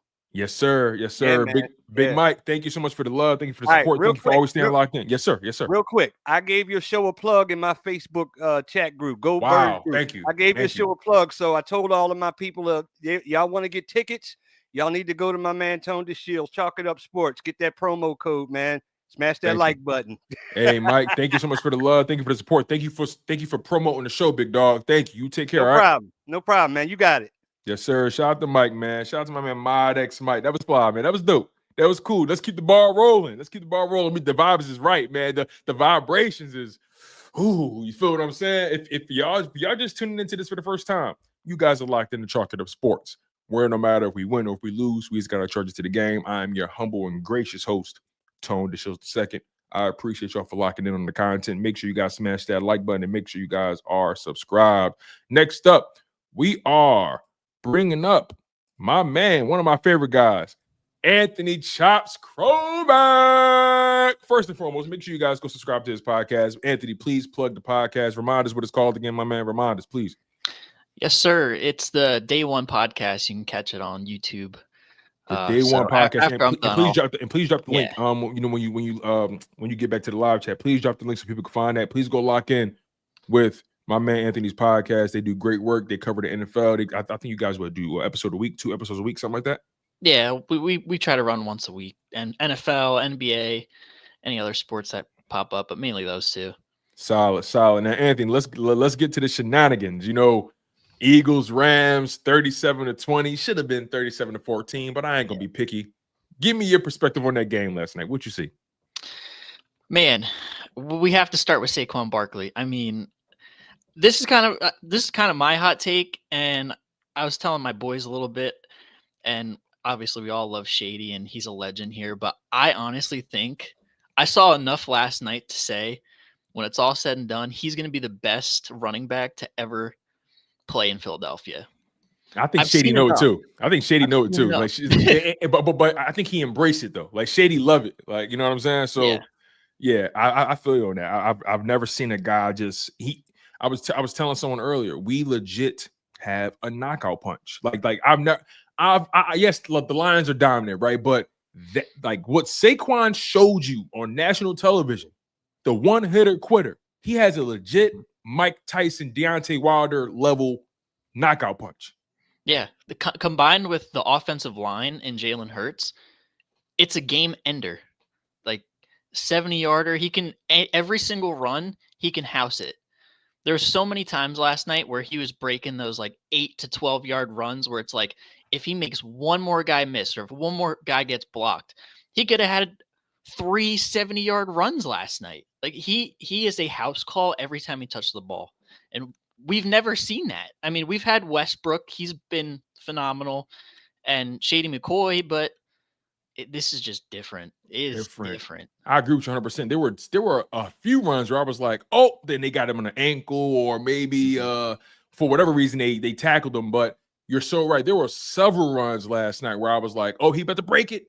And I'm watching the game last night. And before he took it to the house the first time and at the beginning of the third quarter, I'm sitting next to my wife and I'm saying, listen, I told you earlier, he's going to crack one. And I'm telling you, this is going to be the one right here. It's happening right now. She sat next to me. She like, all right, my wife not really locked in on football. I am. So she's just like, okay, all right, And bro, he went untouched on both of those runs. Am I off when I say that? No, he didn't get touched. He made one guy miss on the first one. I mean, great blocking by the O-line and AJ. And the second one, great pin and pull action, and he just housed it. Bro, man, shout out to Saquon Barkley. Over 300 yards from scrimmage, 2 touchdowns, 255 yards rushing. The dude's a man amongst men. If I may, shout out Joe Shane and John Mara. I thank them every day for what they've done for us. Yo, if it's anybody I do feel the slightest bad, I feel bad for, Mara told Shane, if he goes to Philadelphia, because he tried to let his GM do his job. You could tell in Hard Knocks, but he just kept having his head down, his hand in his pockets. Like, if he goes there, I'm not gonna sleep at night. And I feel like he was kind of giving him the sign, like, if you let him walk out this door, you're not gonna have a job by the end of the season. And bro, shout out to them. We appreciate them. let me get your perspective on the quarterback position. You know, Jalen Hurts, he had an efficient night, clean night, completed 68% of his passes. Went 15 for 22, one passing touchdown, 179, 8-yard average. You know, nothing that blows your mind, but he was clean, he was efficient. What I think what stood out to me the most about Jalen Hurts, and then I'll get your perspective on this. I feel like he was throwing the ball in some tight windows, especially in the middle of the field. What's your thoughts on that? Yeah, absolutely. And that's something that we haven't seen a lot of historically with Nick Sirianni. I love to see us utilize the middle of the field. But like a lot of people want to see him, just because we gave him all of that money, they want to see him put it on his back and carry the team and blah, blah, blah, blah. Like since the bye week, he's been so efficient. He hasn't turned the ball over much, if at all, twice, I think. Yeah, twice in Dallas, yeah. Yeah, twice since the bye week. What more do you want from Jalen Hurts? Like they want him to suffer, Anthony. Anthony, you don't get it. They want him to suffer. They want him to suffer. They want him to break his back carrying the team. They want him to validate a contract. And my thing is, it's the market. You pay if you got a quarterback that you believe in and you like him, you pay him. Simple as that. Yeah. And listen, we are historically a run first team. And when we signed Saquon Barkley, we are exactly that.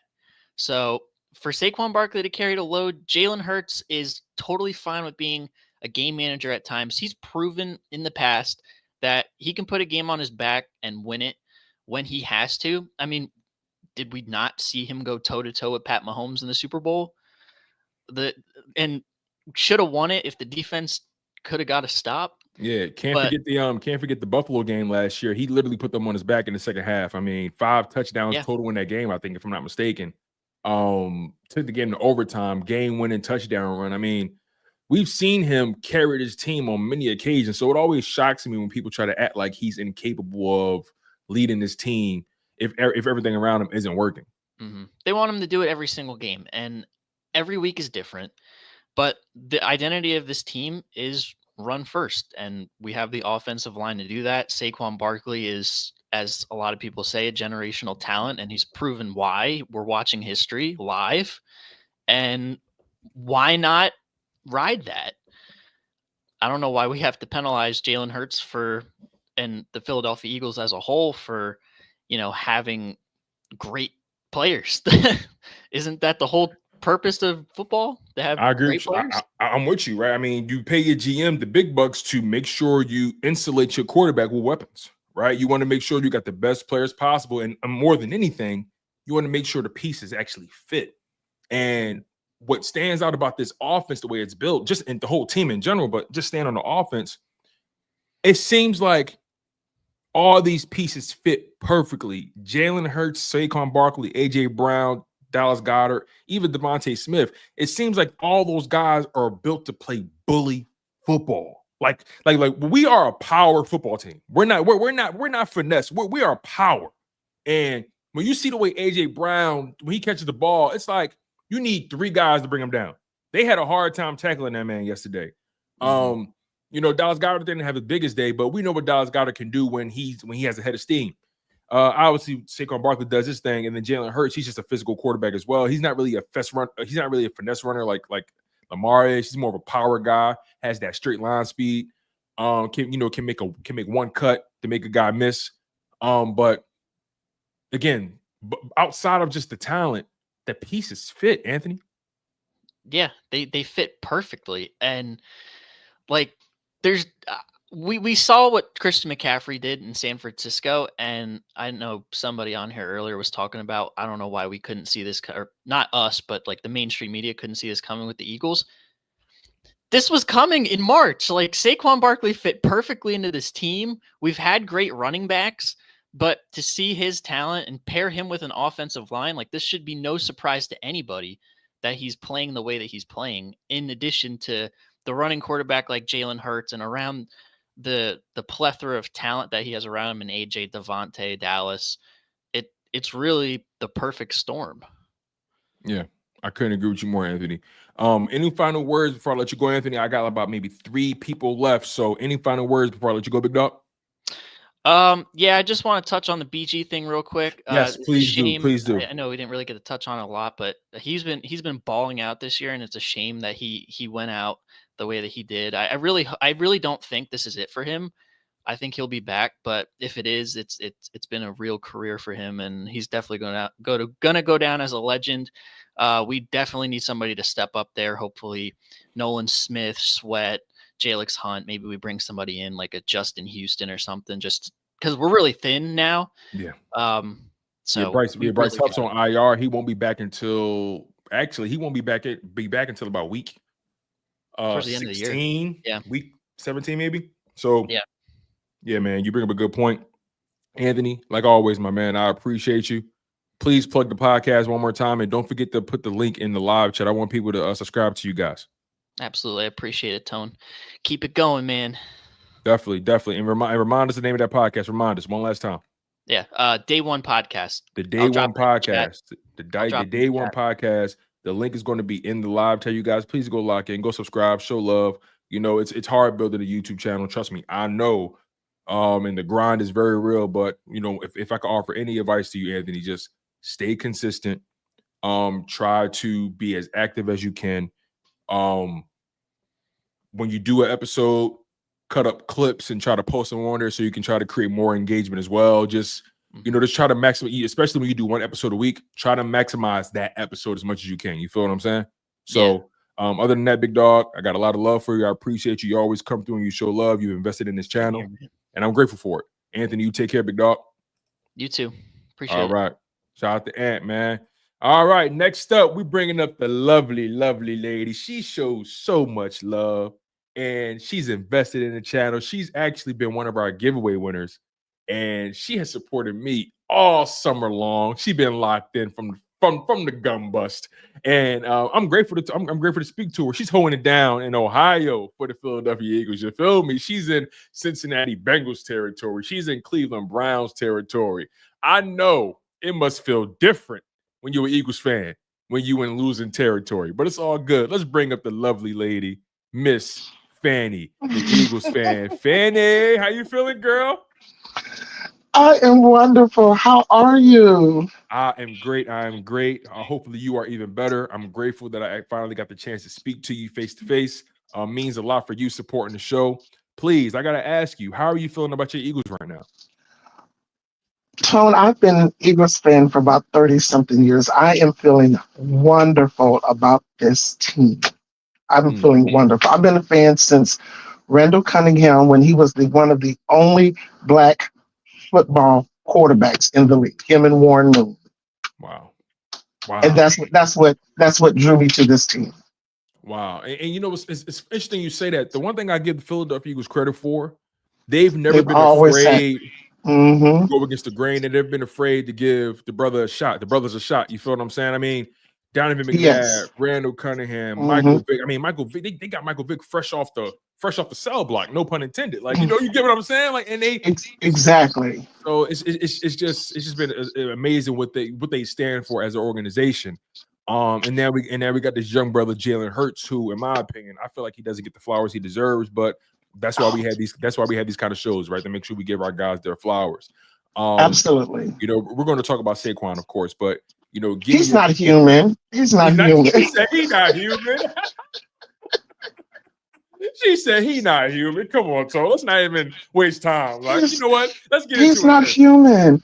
The numbers he put up last night are receiver numbers. Yeah. Are numbers wide receivers get. You know, he's not human. So you can make an argument. Those are quarterback numbers. 300 yards, 2 touchdowns. Absolutely. I heard another podster or analyst say that he had more yards than 8 other teams total yesterday, which is absolutely ridiculous. That's ridiculous. That's ridiculous. Yeah, and then to take it a step further, as of right now, him alone has more rushing yards than 21 other NFL teams. We can't even fathom that. You can't even fathom that because you know, when we're watching the games, right? We're just like, you know, we're obviously locked in and we're breaking down our perspective, but we're just so play by, you know, we're taking it a play at a time, and sometimes we can forget what happened before. It's just like sometimes all those runs just blend together. Then next thing you know, you look up, hold on, 200 yards. Mouth dropping. I couldn't believe it. So this Eagles team, how far you think they could go? You think they could do it all? They could finish it all? Like, just how far you think they could go? I think they could go. I think they can take the Detroit Lions. I really think they can. The only issue, and I'm not the one that's critical of them. I'm not like any other fans because I offer them a little grace. And I'm going to tell you why.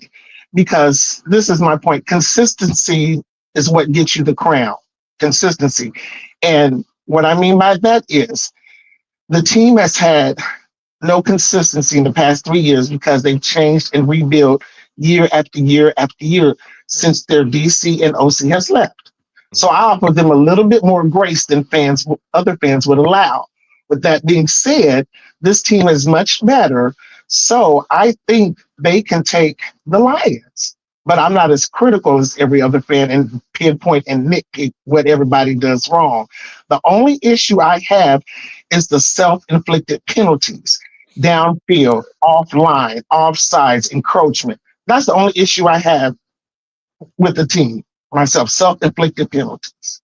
I don't think you're wrong at all. I don't think you're wrong. I mean, there were two key penalties that hurt them. I believe, I don't know if it was the first drive or the second drive. They were in the red zone. They had like 3 penalties back to back, and it was just like make it make sense. But to your point about the whole offensive coordinator, new defensive coordinator thing, right?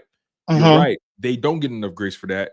Detroit, they've had the luxury of having the same head coach, OC, and DC for the past 4 seasons or 3 seasons, something like that. So they've literally been building this thing brick by brick by brick. And I think that's why we see them as the well-oiled machine that they are. But then you got the Philadelphia Eagles who are doing what they're doing. And they still, in my opinion, I still feel like we can up the ante. I still feel like there's another level that we could crack. And we doing what we're doing now. Like, we are one of the scariest teams. And I just have a hard time believing that anybody can check us. I'm sorry. Like, I know the Lions doing their thing, Fanny. I know they are. And obviously the Bills and Chiefs are who they are, but I'm sorry. Like, I take our guys against anybody. I do too. I do too. And I love Amon-Ra. David Montgomery. I love him too. He's a great player. He really is. He really is. And Sam Laporta is a tight end of all tight ends. He really is. And I like my tight ends. You know, we got a Swiss Army knife ourselves. It's going to be a good matchup. You know, it's going to be a head turner, and it's going to be a dogfight. I agree. It's going to be a dogfight, and it's going to be the game of the century. I think it is. Man. Game of the century. We're in a collision course. We're in a collision course, Fanny. We're in a collision course. It's gonna mess up a lot of parlays. I'm telling you that. It's a lot of parlays. It is. I feel you on that. I feel you. Either it's gonna be a shootout or it's gonna be real ugly. It's gonna be one or the other. Oh, wait, I'll tell you about BG. My son used to work at this plant in Ohio. Okay. And he came across this truck driver. And unbeknownst to him, the truck driver saw this Eagles. I raised my kids to be Eagles fans, no other way. As you should, of course. I should. And my grandkids. I got 6 of them. The truck driver said, "Oh, you're an Eagles fan." He's like, "Yeah." He said, "Well, who's your favorite player?" He said, "No doubt, BG, number 55. And the truck driver said, "Well, that's my son." Get out. It was BG's father. What? Yes. That is insane. My son, he said he just fell to his knees because my son is a Michigan fan. I didn't raise him that way. My son is Michigan. I can't claim that. I can't claim that one. Because I'm all the way Crimson Tide. But my son's a Michigan fan. But yeah, so he actually sat and talked to BG's father. He didn't even know it was. He just told him, "Yeah, BG's he's the best defensive kid." He was just singing his bells, and he was like, "Well, that's my son." And my son said after that he became speechless. He didn't have nothing to say after that. But I was like, yo, listen, let me get a picture with you, OG. I know you ain't BG, but you OG BG. Let me get a picture of something. Like that's so dope. Fanny, before I let you go, what's your perspective on? Let me just say one thing about Hurts. Yes, please. And one thing I don't like about that is that we have done what the media has asked us to do. But before we play each and every team, the stakes are high. After we beat that team, the stakes are moved and the goalpost is moved. We've done what you asked. We've checked off every single box. So I'm not crazy then, because it seems like before the game, you got these Eagles gonna have a real big test. Soon as we smack them up, well, that's what we expected. Oh, hold on, wait, time's out. Yes, it was like Matt Stafford can this, Matt Stafford can do that, Puka this, Tutu Atwell this, Cooper Cup this, Kyron Williams this, that, and the third. Okay, now what? Well, they just came off an injury and this, that, and the third. Just like they were saying about the Commanders, Jayden Daniels, this, that, and the other. As soon as we beat them, they're a baby team with a rookie defender. Miss me with that nonsense. We've done this, that, and the other. Give us our due. Give us our due flowers. Let your let your praise be as loud as your criticism. And on that note, Fanny, thank you so much for locking in on the show. You are in every live show. You support the show every chance you get. I appreciate you for even donating to the channel. I appreciate you even engaging in the giveaway, and I'm grateful that you had the opportunity to benefit from that giveaway as well. So again, Fanny, like, I don't take it for granted at all. I know I'm in a blessed position, and I'm just happy that I have the opportunity to be able to touch the people and have conversations like this and just meet Eagles fans all across the world, because I'm born and raised in Philly through and through. I'm 29 years old. I'll be 30 this year. Oh my God, you're the same age as my son. I feel so old. Oh, Mama Fanny, don't do that. Mama Fanny. Oh my God, you're the same age as my son. Oh my God. Oh my goodness. But again, like you said, blessings upon blessings to you. Yes, ma'am. Yes, ma'am. Yes, ma'am. And I appreciate you so much. You take care, okay? Bye-bye. All right. Take care, Miss Fanny. Shout out to Miss Fanny. That was so sweet. She's so sweet. She's so sweet. I appreciate her so much. Let me bring up our next guy. We got who we got? We got 4 people left. We got Anton Hotsport. Hey. Anton, let's get. I know you've been waiting patiently, big dog. I'm grateful for you, man. I know that line can be a little long, but once you get to the front, you're like, damn, I forgot what I was gonna order. But guess what? I got you served up, big dog. So Anton, oh man, let's get into it, man. How you feeling? Much man? Appreciated, Big Tone. Firstly, before I say how I'm feeling, I just gotta say it is a blessing, and I'm humbled to share a screen with you, my friend. Wow, man. Honestly, I've been a massive fan of yours. I used to, when I went on my jogs, I actually live in Australia, in Melbourne. You see, that's my background here. Are you born and raised in Australia? No, I was born in LA. I moved here when I was 16 years old, so I've been here for half my life now. So wow, how do you like it, dude? Australia is mad, man. Honestly, I know I'm on a show with a bunch of Americans, but I wouldn't go back, man. This is truly like you walk down the street, the air is clear, the vibes are great. Everyone is so friendly. Man, there's so much to do. People from all over the world. You get so much different variety in your food. No, it's a blessing. I love Australia, man. That's awesome, man. But, when I was a kid, I always wanted to visit Australia. And then I found out how big the bugs were. So I was like, oh, that's a myth. That's a myth. That's a myth. Cool. If you're looking for big bugs, go to Africa. Not to Australia. Oh my God. So yeah, let's get into it, man. Well, what's your perspective on these Philadelphia Eagles, man? Obviously, you being in Australia, I know the time zone can kind of be a little hard for you to catch these games, but give me your thoughts, man. How you feeling? Dude, look, I've been actually on your former employer's post-game show with Xander every single week, and I've been saying from week 1 that I thought this Eagles team was legit. Honestly, when I watched that game against the Packers, I went into it a little bit hesitant because obviously the backslide at the end of last season. Right. But when I saw that team, and I'm like, nah, this team is going to be hard to stop. We're going to go through a bunch of bumps and bruises, and we're going to have to take on the criticism from the national media, from our own fans for a little bit here. But after that, I just saw what Vic Fangio was putting together on that defensive side of the ball. I saw just the weapons that we have on offense, the offensive line, and that quarterback, which, by the way, I gotta say, I love the way you defend that man. That post you made last week on your I Twitter. go kind of hard sometimes. That was I Champagne's I go kind champagne of hard kiss. sometimes though, Anton. I can No, go you're hard right. sometimes. You're right.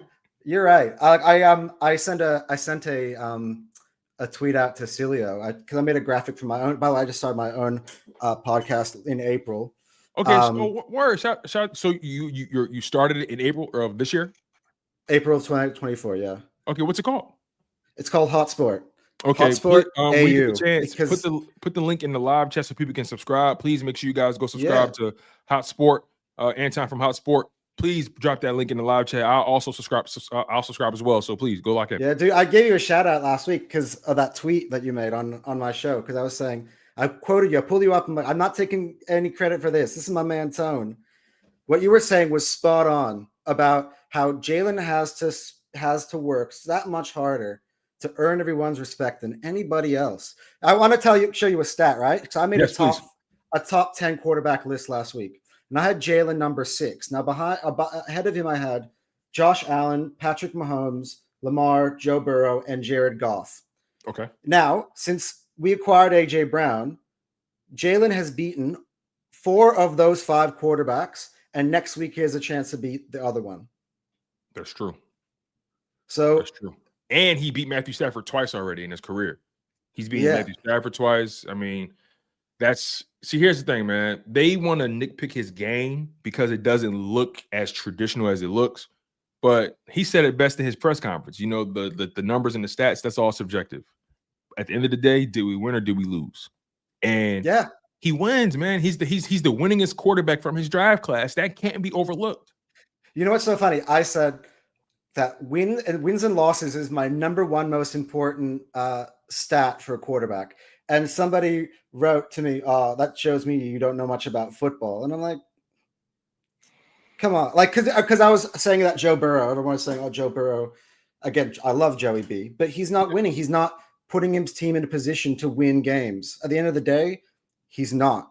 And that's why I knocked him down to number 4. Even so, statistically, he's the number 1 overall quarterback. Jalen gets bumped up to number 6 because, his stats might not be that flash. And just by the way, he's got what now? 24 total touchdowns. Yeah, something like that. 20 the air and on the ground. Yep, something like that. He's completing 69% of his passes. I mean, So where'd you rather be right now, Ton? Would you rather be Jalen? Been in a Super Bowl just like Joey, but at the moment he's in a position to go into another one, and dude just wins. Outside of that backslide, all Jalen knows how to do is win. That's all he knows how to do, man. And dude, he makes plays to put us in that position. It's not like I think it's the biggest myth is saying that that team around him, the weapons, the O-line is making it easy for him. Jalen has to make plays in the game. He picks up crucial 3rd, 4th downs. He throws some lasers sometimes. The ones that he threw to Devontae in the Bengals game. Yes. That changed that game. That changed our season because at the time, okay, we had just beaten the Giants. All right, we'll beat the Giants, whatever. And we were in a shootout with the Bengals.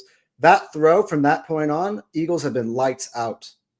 Yeah. Like Jalen Hurts is an elite quarterback, and I'm glad I'm speaking to someone or I don't have to battle against it because listen, man. I think Jalen Hurts is one of the best quarterbacks in the league. I mean, he doesn't get the respect. You know, I personally put Jalen Hurts in the top 10 unequivocally. I try not to get too much into comparisons too much because I know at the end of the day, different teams are asking their quarterbacks to do different things. So I try not to get so wrapped up in, he doesn't play like this guy or this guy does this, Jalen doesn't. I don't get into that. I focus on 3 categories in this thing: wins, losses, and production. I'm a firm believer. Production gets you paid. Wins and losses get you the respect. And unfortunately, Jalen Hurts' wins and losses, it seems like until he wins the Super Bowl, they're not really going to give him his flowers. But hey, listen, I agree. I said on my show, those are yours. Mine is wins. Win-loss record, I would say, is one category. And I would put passer rating because it keeps all of your yards, your turnovers, your touchdowns all in one. And Jalen's passer rating is over 100, which is, by the way, higher than Josh Allen's. It's higher than Patrick Mahomes this year. The only quarterback he has a smaller passer rating, I think it's Lamar and Jared Goff are the only quarterbacks with a better passer rating than Jalen this year. And that just tells you a lot That tells you a lot. But for sure, yeah, Anton. Before I get you out of here, Anton, again, I appreciate your support, man. no, I The fact appreciate that your support. the fact you came on and just gave me my flowers the way you did and just show so much love, like, bro, that warms my heart because that means that I'm doing well at my job for one, and also I'm entertaining you guys in the process and just giving you guys an authentic perspective. Let me ask you about these young guys, man, on this defense. Quinyon Mitchell, Cooper DeJean, Nolan Smith, Jalen Carter, Jordan Davis. I mean, like there are legit, like, we are building in a new core. Give me your thoughts on just where this team is going, where they currently are with these young players. I'm so happy you said that because I've been making this point for a while. And you know what? It's actually funny because I was listening to you talk to Dan earlier this year. I think this was while your last few months you were at Jacob. Yeah, right? That probably was like February or January, something like that. Yeah, right. And Dan asked you. He said, what are the building block deep pieces on that Eagles defense? And you're like, I can't think of one. Maybe Jalen Carter. Do you remember that conversation? I do remember that conversation. Actually, I do. We were in a dark place at that time. Yeah. And, it's one of those things where, like, because I felt like I was having a hard time seeing the return on the investment, being the draft pick, of course. Yeah. And obviously, Nakobe, he didn't play year one. Year two, he got hurt. He was on IR twice. So we didn't know if Nakobe was good or bad. So I had a hard time figuring out where he fit on this team just yet. Nolan Smith, obviously, he didn't play year one. So I had no idea if he was going to be a building block. We didn't have Cooper DeJean and Quinyon Mitchell, obviously, at the time. Jordan Davis, a lot of people were hot and cold on him. I'm a little higher on Jordan Davis, but I'm much higher on Jordan Davis. Yeah. Oh my God. I actually want to say that. I want to give him a shout out. Yeah, he does it. His job is thankless. His job is thankless because he doesn't really get stats, but his presence on that line is why the run defense is actually what it is. 1000%. Look, I've been thinking of this for a while because, look, I think people are always wanting to see something immediately. So Nolan Smith, he was a bust after last year, although he barely got on the field. Nakobe was a bust. I never thought of it that way either. Jordan Davis, as you were saying, like, I think it takes a while till you get used to the pace of the league. When you move from college, you move to the NFL, and you're expected, especially you're on a team with championship aspirations. They don't have the time to be able to, lose games and be able to take the punches. They have to win. And look, there's a reason why at the end of the drafts, the last 3 drafts, I mean, and if you really think about it, you go back towards the Devontae draft and on the offensive side. Since then, every time the Eagles pick a certain player, by the way, mostly I do mock drafts and stuff, and the players that I want, how he gets. I don't know how he does it. I don't know how he does it. I'm cheering for a player. I'm waiting. And when he comes up onto the board, he takes the player I'm waiting for. And I'm like, and for those players could not have all been bust. And I'm still waiting on Jeremiah Trotter Jr. because I think he's going to have an opportunity now because BG's out. And I think maybe Zach Bond's going to have to be utilized a bit more as a pass rusher, that Jeremiah Trotter can step up to the plate and play some linebacker, rotating at times. So he's going to get time to play. Jalen Hunt is going to get time to play. Yeah. And, man, there's a reason you're excited for these players. And you're right. Jordan Davis. Without Jordan Davis, he opens up the holes for all the other guys to be able to get through. He takes on extra blockers to allow Jalen Carter to get in, to allow Milton to get in, to allow Sweaty, to all these guys, because Jordan Davis is a wall. He never had huge stats in college either, but he was a top 13 pick because of the athleticism he put on show and the size. And that doesn't always mean sacks and tackles. It doesn't. I think for a D tackle like him, I'm not caring about what he puts on the stat sheet. I see him. I see what he's doing. And of course, he had issues with his weight, and I think he still does. But he's getting there, man. He is getting there. And I was literally typing when Dan was saying the other day, he was like, "Oh, I wouldn't pick up the option on Jordan Davis." And I said, "No, I would hate to see Jordan Davis on another football team. He's one of ours." And he's developing and he's becoming the man he is by being an Eagle. And I think Vic Fangio has gotten the best out of all of those young boys. And yeah, Quinyon, Mitchell, and Cooper DeJean. Like, think about it. I don't know what Slay's injury is going to be after yesterday, but on the back end here, you're going to have basically Cooper and Quinyon at the back there, and with Isaiah Rodgers now. Right. So now it's time for those boys to step up. BJ is gone. It's time for Nolan Smith and Jalix Hunt and Josh Sweat. Well, Josh Sweat not as much because he's been there for a while. Right. But for those guys to step up, there's a reason why Howie has put the confidence he has to draft those players. They don't come here just to fill spots. Mm-hmm. You pick up free agents off the street at the end of the summer to fill spots. The guys that you draft are not here to fill spots. They're the future. And we have to trust in that. And yeah, look, I'm so excited about this team. I said to Xander last week, people kept talking about the Commanders, how they're the future of the NFC East. But if you look up and down the roster, and yes, Devontae Smith was only drafted in the first round in 2021. He's in there for a long-term contract. AJ Smith was only drafted, I think, 2 years before in 2019, yeah? Yeah, AJ Brown was something like that, second round. Yeah, then we just extended him. They're both their contracts, I think, run parallel to each other. So, yep. And then you got Saquon in there. Look, he's playing the best player than in the NFL right now. For sure. Our quarterback is young. Yep. And that defense is young across the board. Draft picks. Yep. And we have a long time to become of being good. I agree with you 100%. I think the Super Bowl window has been extended. Anton, thank you so much for locking in and supporting me and showing me mad love, man. You know, I don't take that for granted, big dog. Please plug your podcast and make sure you drop the link in the live chat so people can subscribe to you, big dog. I will. So it's Hotsport, but I think it's Hotsport AU because I had to change the name. Right. But I do reels on TikTok and on Instagram. I do it every day. I do my top 10 teams. Also I cover, for those interested, I cover the Premier League in England. So I do NBA as well, but at the moment it's hard to do the NBA because there's games every single day and it's hard to make a show on that all the time. But yeah, so we do everything. So yeah, it's Top Sport AU. And again, you Tone, you've given me the example to do this. I've seen where you've come. I've watching you for years, since you were on Philly 500's draft show, I believe. Actually, I love Philly 500. It's my man. I think that was the day we drafted Devontae Smith. That was the first time I saw you talk, and I'm like, this guy. I remember that. That was in the early days for me. Like Philly 500 he's one of them. That's my man. That's my man. Anton. My guy. Yeah, dude. Yeah, dude. Much picked up to you, man. You show that everything is possible for us guys. Like, instead of just having to sit there and hit the chat and never really been listened to unless, you know what I mean?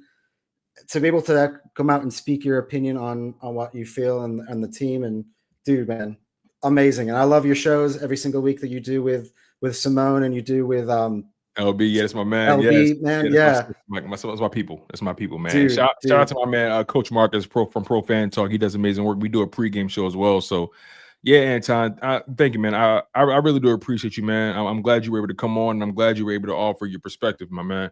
You take care, okay? Yeah, you too, man. All right, Anton, I'll see you soon. Shout out to Anton, man. That was cool. That was real cool. Shout out to Anton. All right, we got a couple more people left. Let's try to get through this, you guys. We've been live for over 2 hours. It's been fun. It's been really, really fun. So let's bring up my next person. The next person will be Function. Function, are you in the building? I know you've been waiting a while, Function. Yes, sir. I am still in the building. What's good, bro? God, let's do it. Let's do it. So let's get right to it, man. Let's not waste no time. We know you came for the shenanigans. So let's have some fun, man. Eagles 37-20 over the Rams in SoFi, man. We took over the West Coast. You feel me? Smoking on that Cali Confidential. You dig? So give me that perspective, man. Tell me what you saw last night. Man, I will say, man, in the beginning, when we kind of started off a little bit slow, offense was sputtering a little bit. I was like, okay, this is typical Eagles offense. You know, this is kind of par for the course. We're in a new stadium trying to figure out the depth perception, all of that. All right, cool. So they went down and scored, I believe, or maybe kicked the field goal first. Yes, yeah. We kicked the field goal. Did they score first or did we score first? We kicked I'm trying to think. Okay, so they had the ball first. They were driving, but they fumbled. And then we drove. We kicked the field goal. And then they scored their touchdown. And then we kicked the field goal. Got you.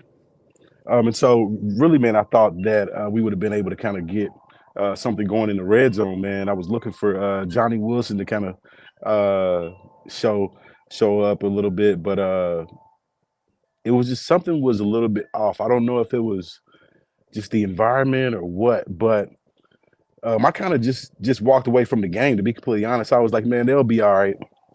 Came back, man, and I think that we was up. And so for me, man, I just really feel like, man, this team is super locked in. I think that this team really wanted to actually prove who we were on prime time, like we always do. Yes. It actually kind of felt similar to that game when Mike Vick had kind of came back against the Redskins back in the day, and that's really what that was the vibe that I was getting once Saquon had started getting going. I'm like, yeah, this game is over with, man. So yeah, man, I just feel like, man, like we're just too physical of a team. We have way too many weapons.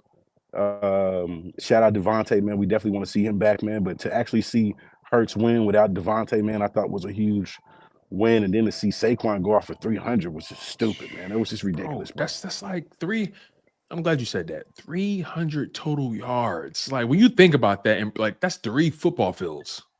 like, bro, that doesn't happen. You know what I mean? That doesn't happen, and I don't think we've ever seen somebody as dominant as him at the running back position in Philly. I'm trying not to dismiss our legends. Shady obviously is in the Hall of Fame. Brian Westbrook is the Eagles Hall of Fame. But we know those guys are goated in their own right, but Saquon, that like he just looks different doing it. And I'm trying not to be I'm not trying to have recency bias. You get what I'm saying? But dog, that man is different.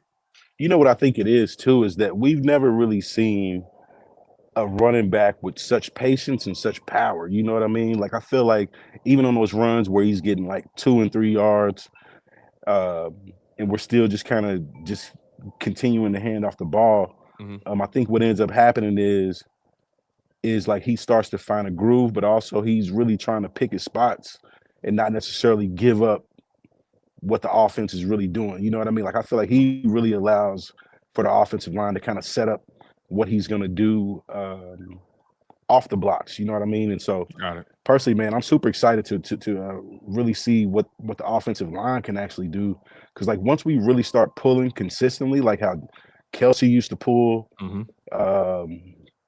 can't even really think of too many other guys at this moment, but like, man, what's his name? Jason Peters. He used to pull as a tackle, which is crazy. And beat Brandon Brooks when we had him. Isaac Samalu, you know, the thing about the Eagles, they've always really invested in that line, and for them to be able to draft Cam Jurgens to replace Jason Kelsey, for them to be able to find Landon Dickerson, who was a center at Alabama and Florida State, but then became a left guard. Man. Dickerson plays with an attitude, which is man. I love, attitude. Bro. And then Mekhi Becton is he's a tackle turned guard. Like we have so much size on the offensive line. It's almost unreal to even think about. That's the reason why I don't really believe that the Lions can actually stand up with us, to be completely honest with you, because our offensive line is too physical, and then our defensive line is way too physical for the Lions. I mean, historically, we've dominated the Lions up front, which is why we've always beat them. You know what I mean? Which is why I don't think we have any fear in the Lions, which is why Eagles fans walk around with a real vibrato, knowing that, like, yo, like, we're not scared of anybody, bro. Like, and it's no disrespect to the league or to any of the fans, but, like, we've been doing this for a long time. Like, Stallion's been here for years. You know what I mean? Like, this isn't anything new.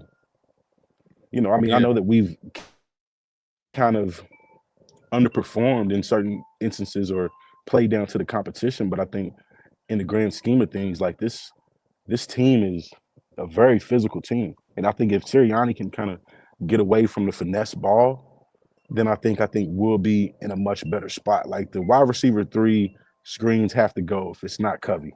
I'm sorry. Yeah. It just seemed like Covey the only one.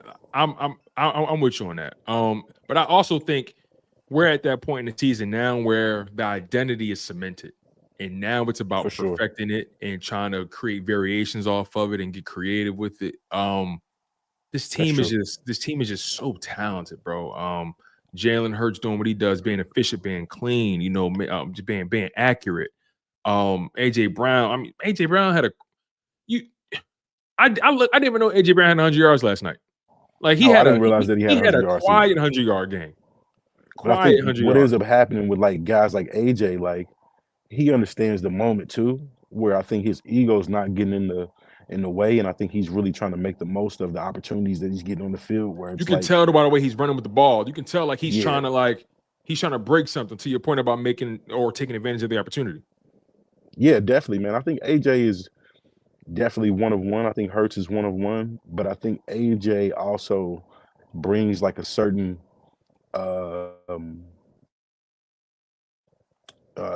energy to the team and confidence that I think Hurts doesn't necessarily have the ability to voice just as a quarterback. You know what I mean? Because then he'd kind of come off as a you know what I mean, or he's not necessarily down for the team. Hurts has to be a lot more diplomatic.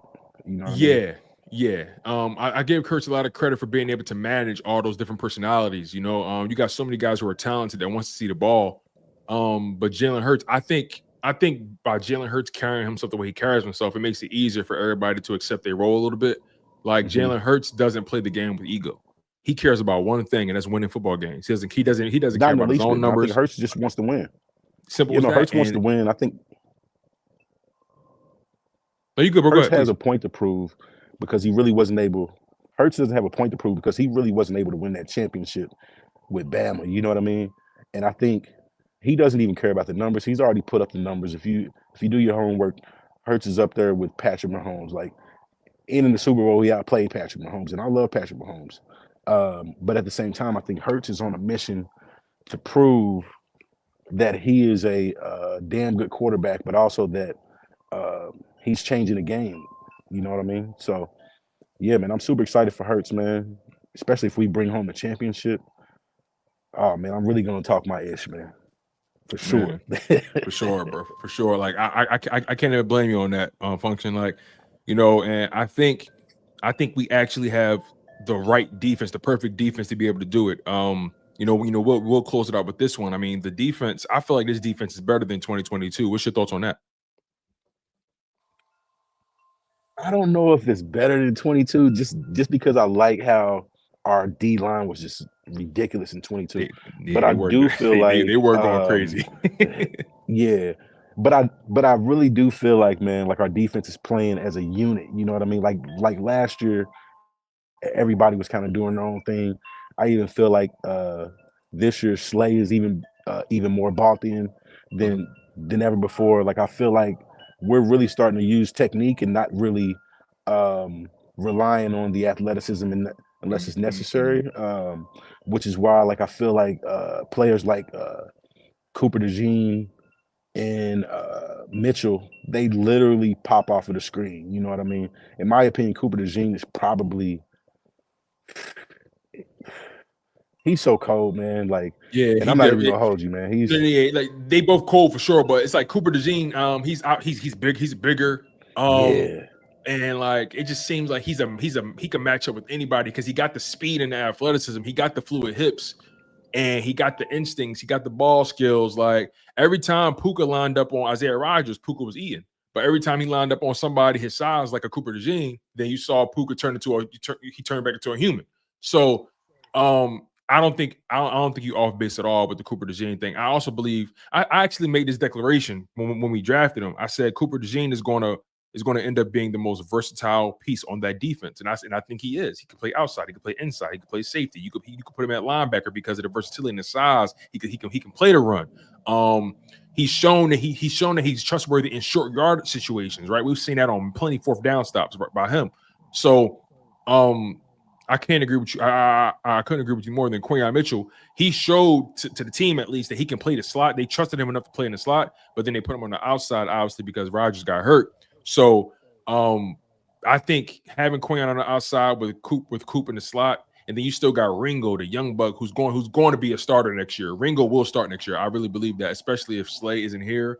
I don't know what the long-term plan is for Slay, but if Slay's not here or Rodgers isn't here, whatever it may be, I think our future secondary is going to be Quinyon Mitchell, Cooper DeJean, Keely Ringo, CJ GJ, and Reed Blankenship, and I like that.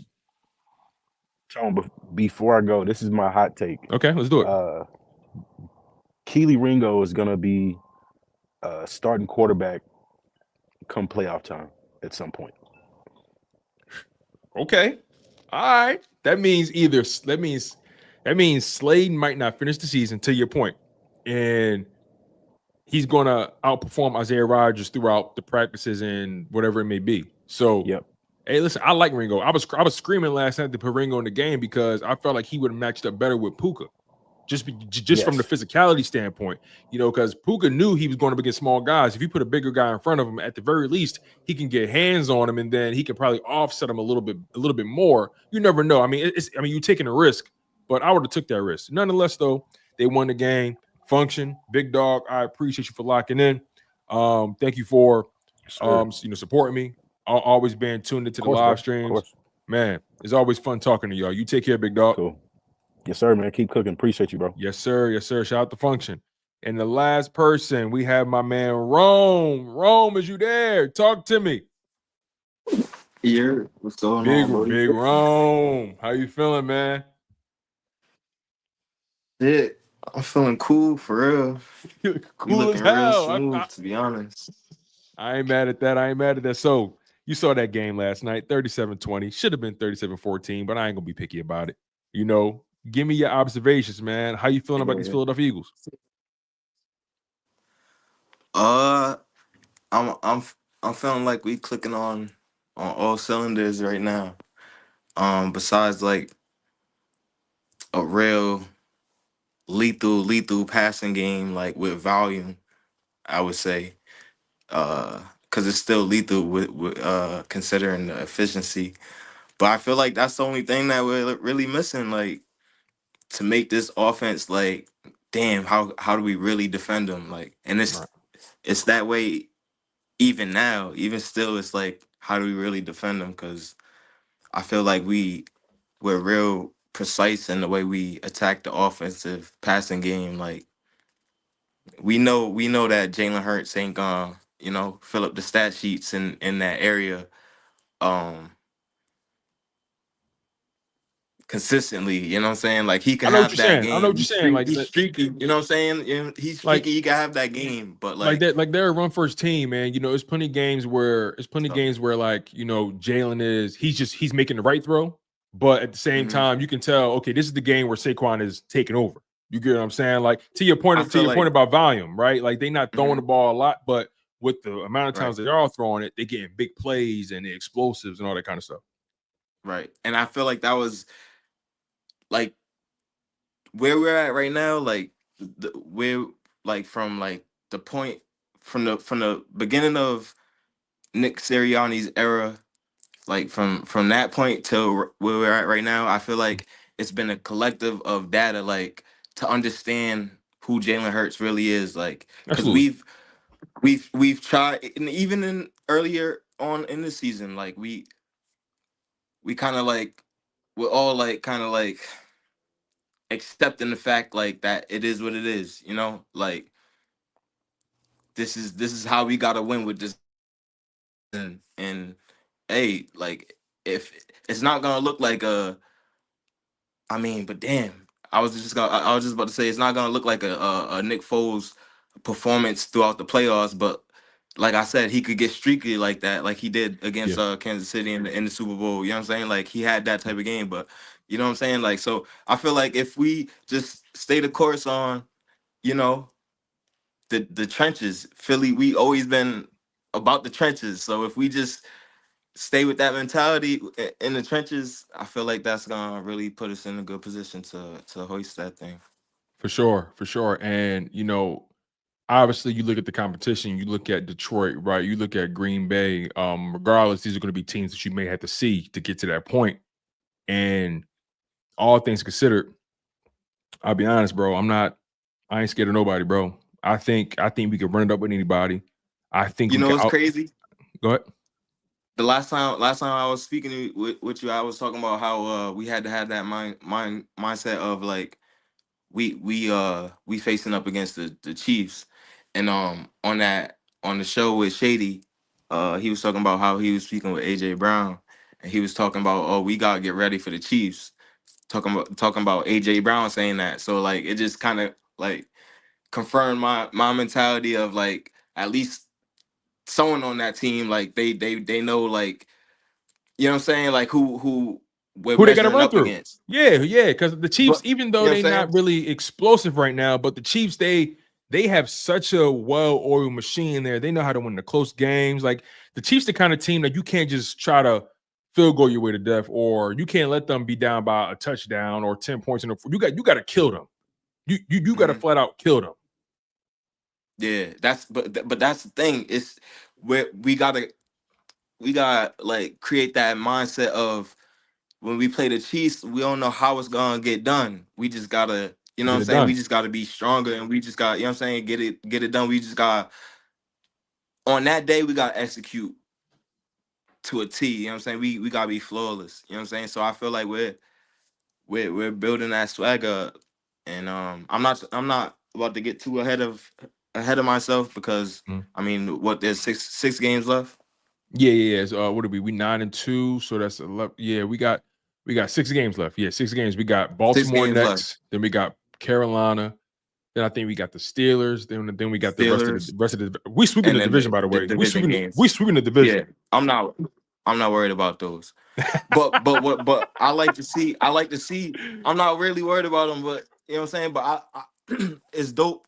The season's like kind of special in the sense of like every game has been special in its own right, and you couldn't really say that last year because they was like. I mean, you could say that, but in the game, in a sense, it wasn't the same. Like it just wasn't the same. Like No, you're not these wrong. wins this Something was year is. off last year. Something was off. So Yeah, you're right. yeah, something was off, and we all saw that. But like this year, it's like something was off, and then the fact that like Vic Fangio, like, you know what I'm saying, he bit down, and you know what I'm saying, really shook this defense to the point where they're growing up in front of our eyes. You know what I'm saying, like things Very like good that. point. Kellen Moore, and Nick Sirianni, we all seen his growing pains front and center throughout the season early on. But you know what I'm saying, to see everybody, the whole organization, you know what I'm saying, come together as a collective, you know what I'm saying, I think that's saying something. That's speaking volumes, to be honest. Yeah, it's funny you say that because last year, the way last year went can make or break an organization. It can make or break you. Like you start off 10-1, and all of a sudden you collapse like that. If you It weak minded, you know what I'm saying, if with you like some exactly. franchises, they'll just blow it all up. Exactly, like the Right. Jets or something like that. So like it's Right. just when you think about what they went through last year, it makes you more confident in this year because in my opinion, I feel like they mentally and emotionally battle tested. And now and then you draft young rookies who don't shy away from the contact, who don't shy away from the moment. I mean, Quinyon, Mitchell, Cooper, DeJean, they get tough matchups every week and they won it. Mhm.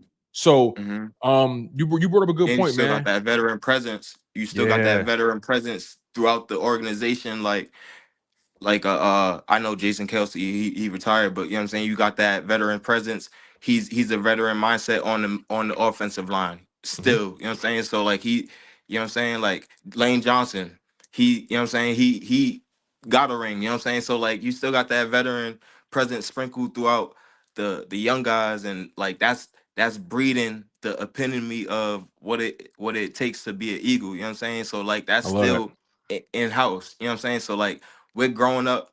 And another thing hit me like the other day or yesterday. I was like, imagine if we would have kept the veterans like a Jason Kelsey and Fletch.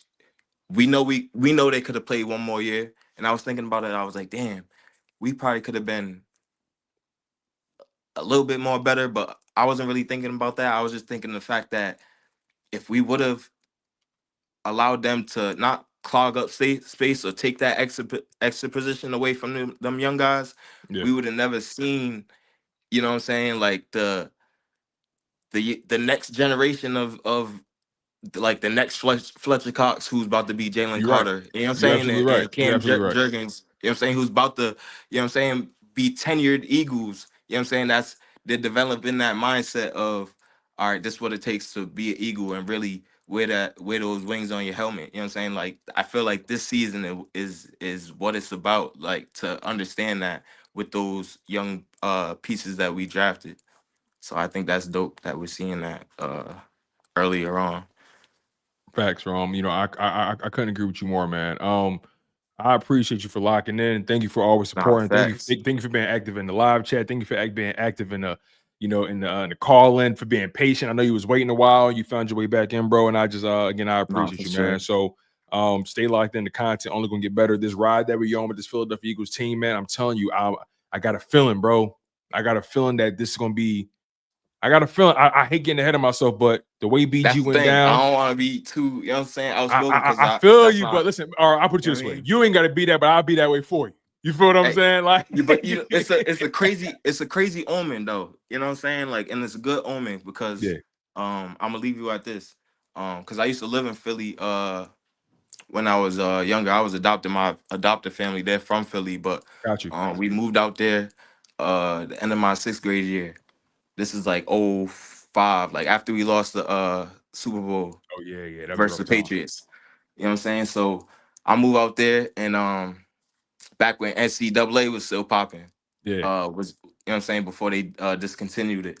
And I don't know if you remember, but like the Road to Glory, like you create your yeah, for player, you know sure, what I'm definitely. saying? So I used to be I still am, but a Miami Hurricanes and a Penn State fan back when they had Michael Robinson as a quarterback. You know what I mean? And my last name Robinson, so I think that's why I gravitated towards Right. dude. But anyways, long story short, I made a running back in the game 26, and I used to always leave the game running just so I could get back to the game when I come back from church. But I say that to say that I drafted him to the Eagles and Madden, but it's just crazy to see it coming to fruition. We got a running back 26, Saquon Barkley, and the things he's doing is crazy. So it Bro. just it just brought me back to that, and it's like crazy omen. Like it just feels crazy. But this And season is those, it's turning out to feel crazy like 2017. But you know what I'm saying? We still got I a know long way to go. we gonna try to be patient though. We're gonna try our hardest to be patient, Facts. but they making it real hard, Facts. man. They keep playing like this. So listen, the good thing is we ain't gotta go out there and play. All we gotta do is keep supporting. So my Facts. man Rome, thank you so much, man, for locking in, big dog. I really do appreciate you, Yes, man. You take sir. care, all right? You be smooth, bro. Thank you. I appreciate you, man. Thank you. All right, y'all. That's it, man. Whew. That was fun. That was fun, y'all. I really do appreciate all y'all locking in the way y'all have, man. I know y'all got a ton of options and y'all still kick it with me. It means a lot, man. Make sure you guys smash that like button. Make sure you guys are subscribed. Let me get to these super chats like I promised y'all. So Fanny gave me a $2 super chat. She says I can't call in. I'm at work, but nice. Oh yeah. So Fanny earlier was at work, but she was able to get off and she locked in with us. So shout out to Fanny. I really do appreciate her. Wicked one with the $1.99 super chat said, "Hey Tone, I was at the game last night. We own LA, bro. Man, I know the environment was crazy." Wicked one came back with another super chat and said, "We was cussing out them refs in the stadium." And then triple back with another super chat said, "Ram fans were leaving before the 2-minute warning." I mean, can you blame them though? Can you blame them? You know, we put belt to ass. It's very simple. Wicked one, thank you for your super chats. And my man War with the $4.99 super chat. Thank you, War. He said people got to stop acting like that same Rams team ain't take the Lions to overtime. Facts. I think the Lions, they're a really good team. Really good team. But in my opinion, they ain't I don't see them as a team that we can run with. I'm sorry, I don't. I've seen them play. I know they're explosive. They put numbers up. I'm not going to dismiss what they're doing. They're great. They're efficient. They do what they do. But player for player, bar for bar, I'm taking our guys. As simple as that. Shout out to Wharf. Chef Cook Skinner, what's going on? Thank you for the super chat, the $5 super chat. He says Eagles cooking right now. I'm rocking with you. Shout out to my man Infamous too, man. Shout out to Chef Cook as well. I appreciate you. And then Fanny doubled back with another super chat. She said David killed Goliath with a small stone. Goliath never saw it coming. The Lions are Goliath and Saquon is our stone. Hey, I like that. To God be the glory. I like that, Fanny. Thank you for your super chat. And on that note, y'all, we are going to be out of here, man. I'm just, man, I love doing this content stuff, man. And it's funny. My wife is always saying, Tone, you got to get more sleep. You know, you got to get to bed a little earlier, all that kind of stuff. I'm like, no, I don't want to sleep. I just want to keep talking sports. This is how we get to it. And I'm just grateful that my wife is so supportive of my content. I'm so grateful she's supportive for this journey I'm on. Wouldn't be here without her. Wouldn't be here without my father, my mother, my brother, you know, just my family, my grandmother, my mothers, you know what I'm saying? My brothers, you know, things of that nature. So, and also wouldn't be here without you guys. You guys are truly the engine. You guys are truly the fuel, the coal to this locomotive. And we're going to continue to build this thing brick by brick. And it's straight like that. I've been your humble host, Tone DeShields II. And you guys were locked in on a hell of a electric Philadelphia Eagles edition, your edition, the fan edition of Chalk It Up Sports, where no matter if we win or if we lose, we just got to charge it to the gang.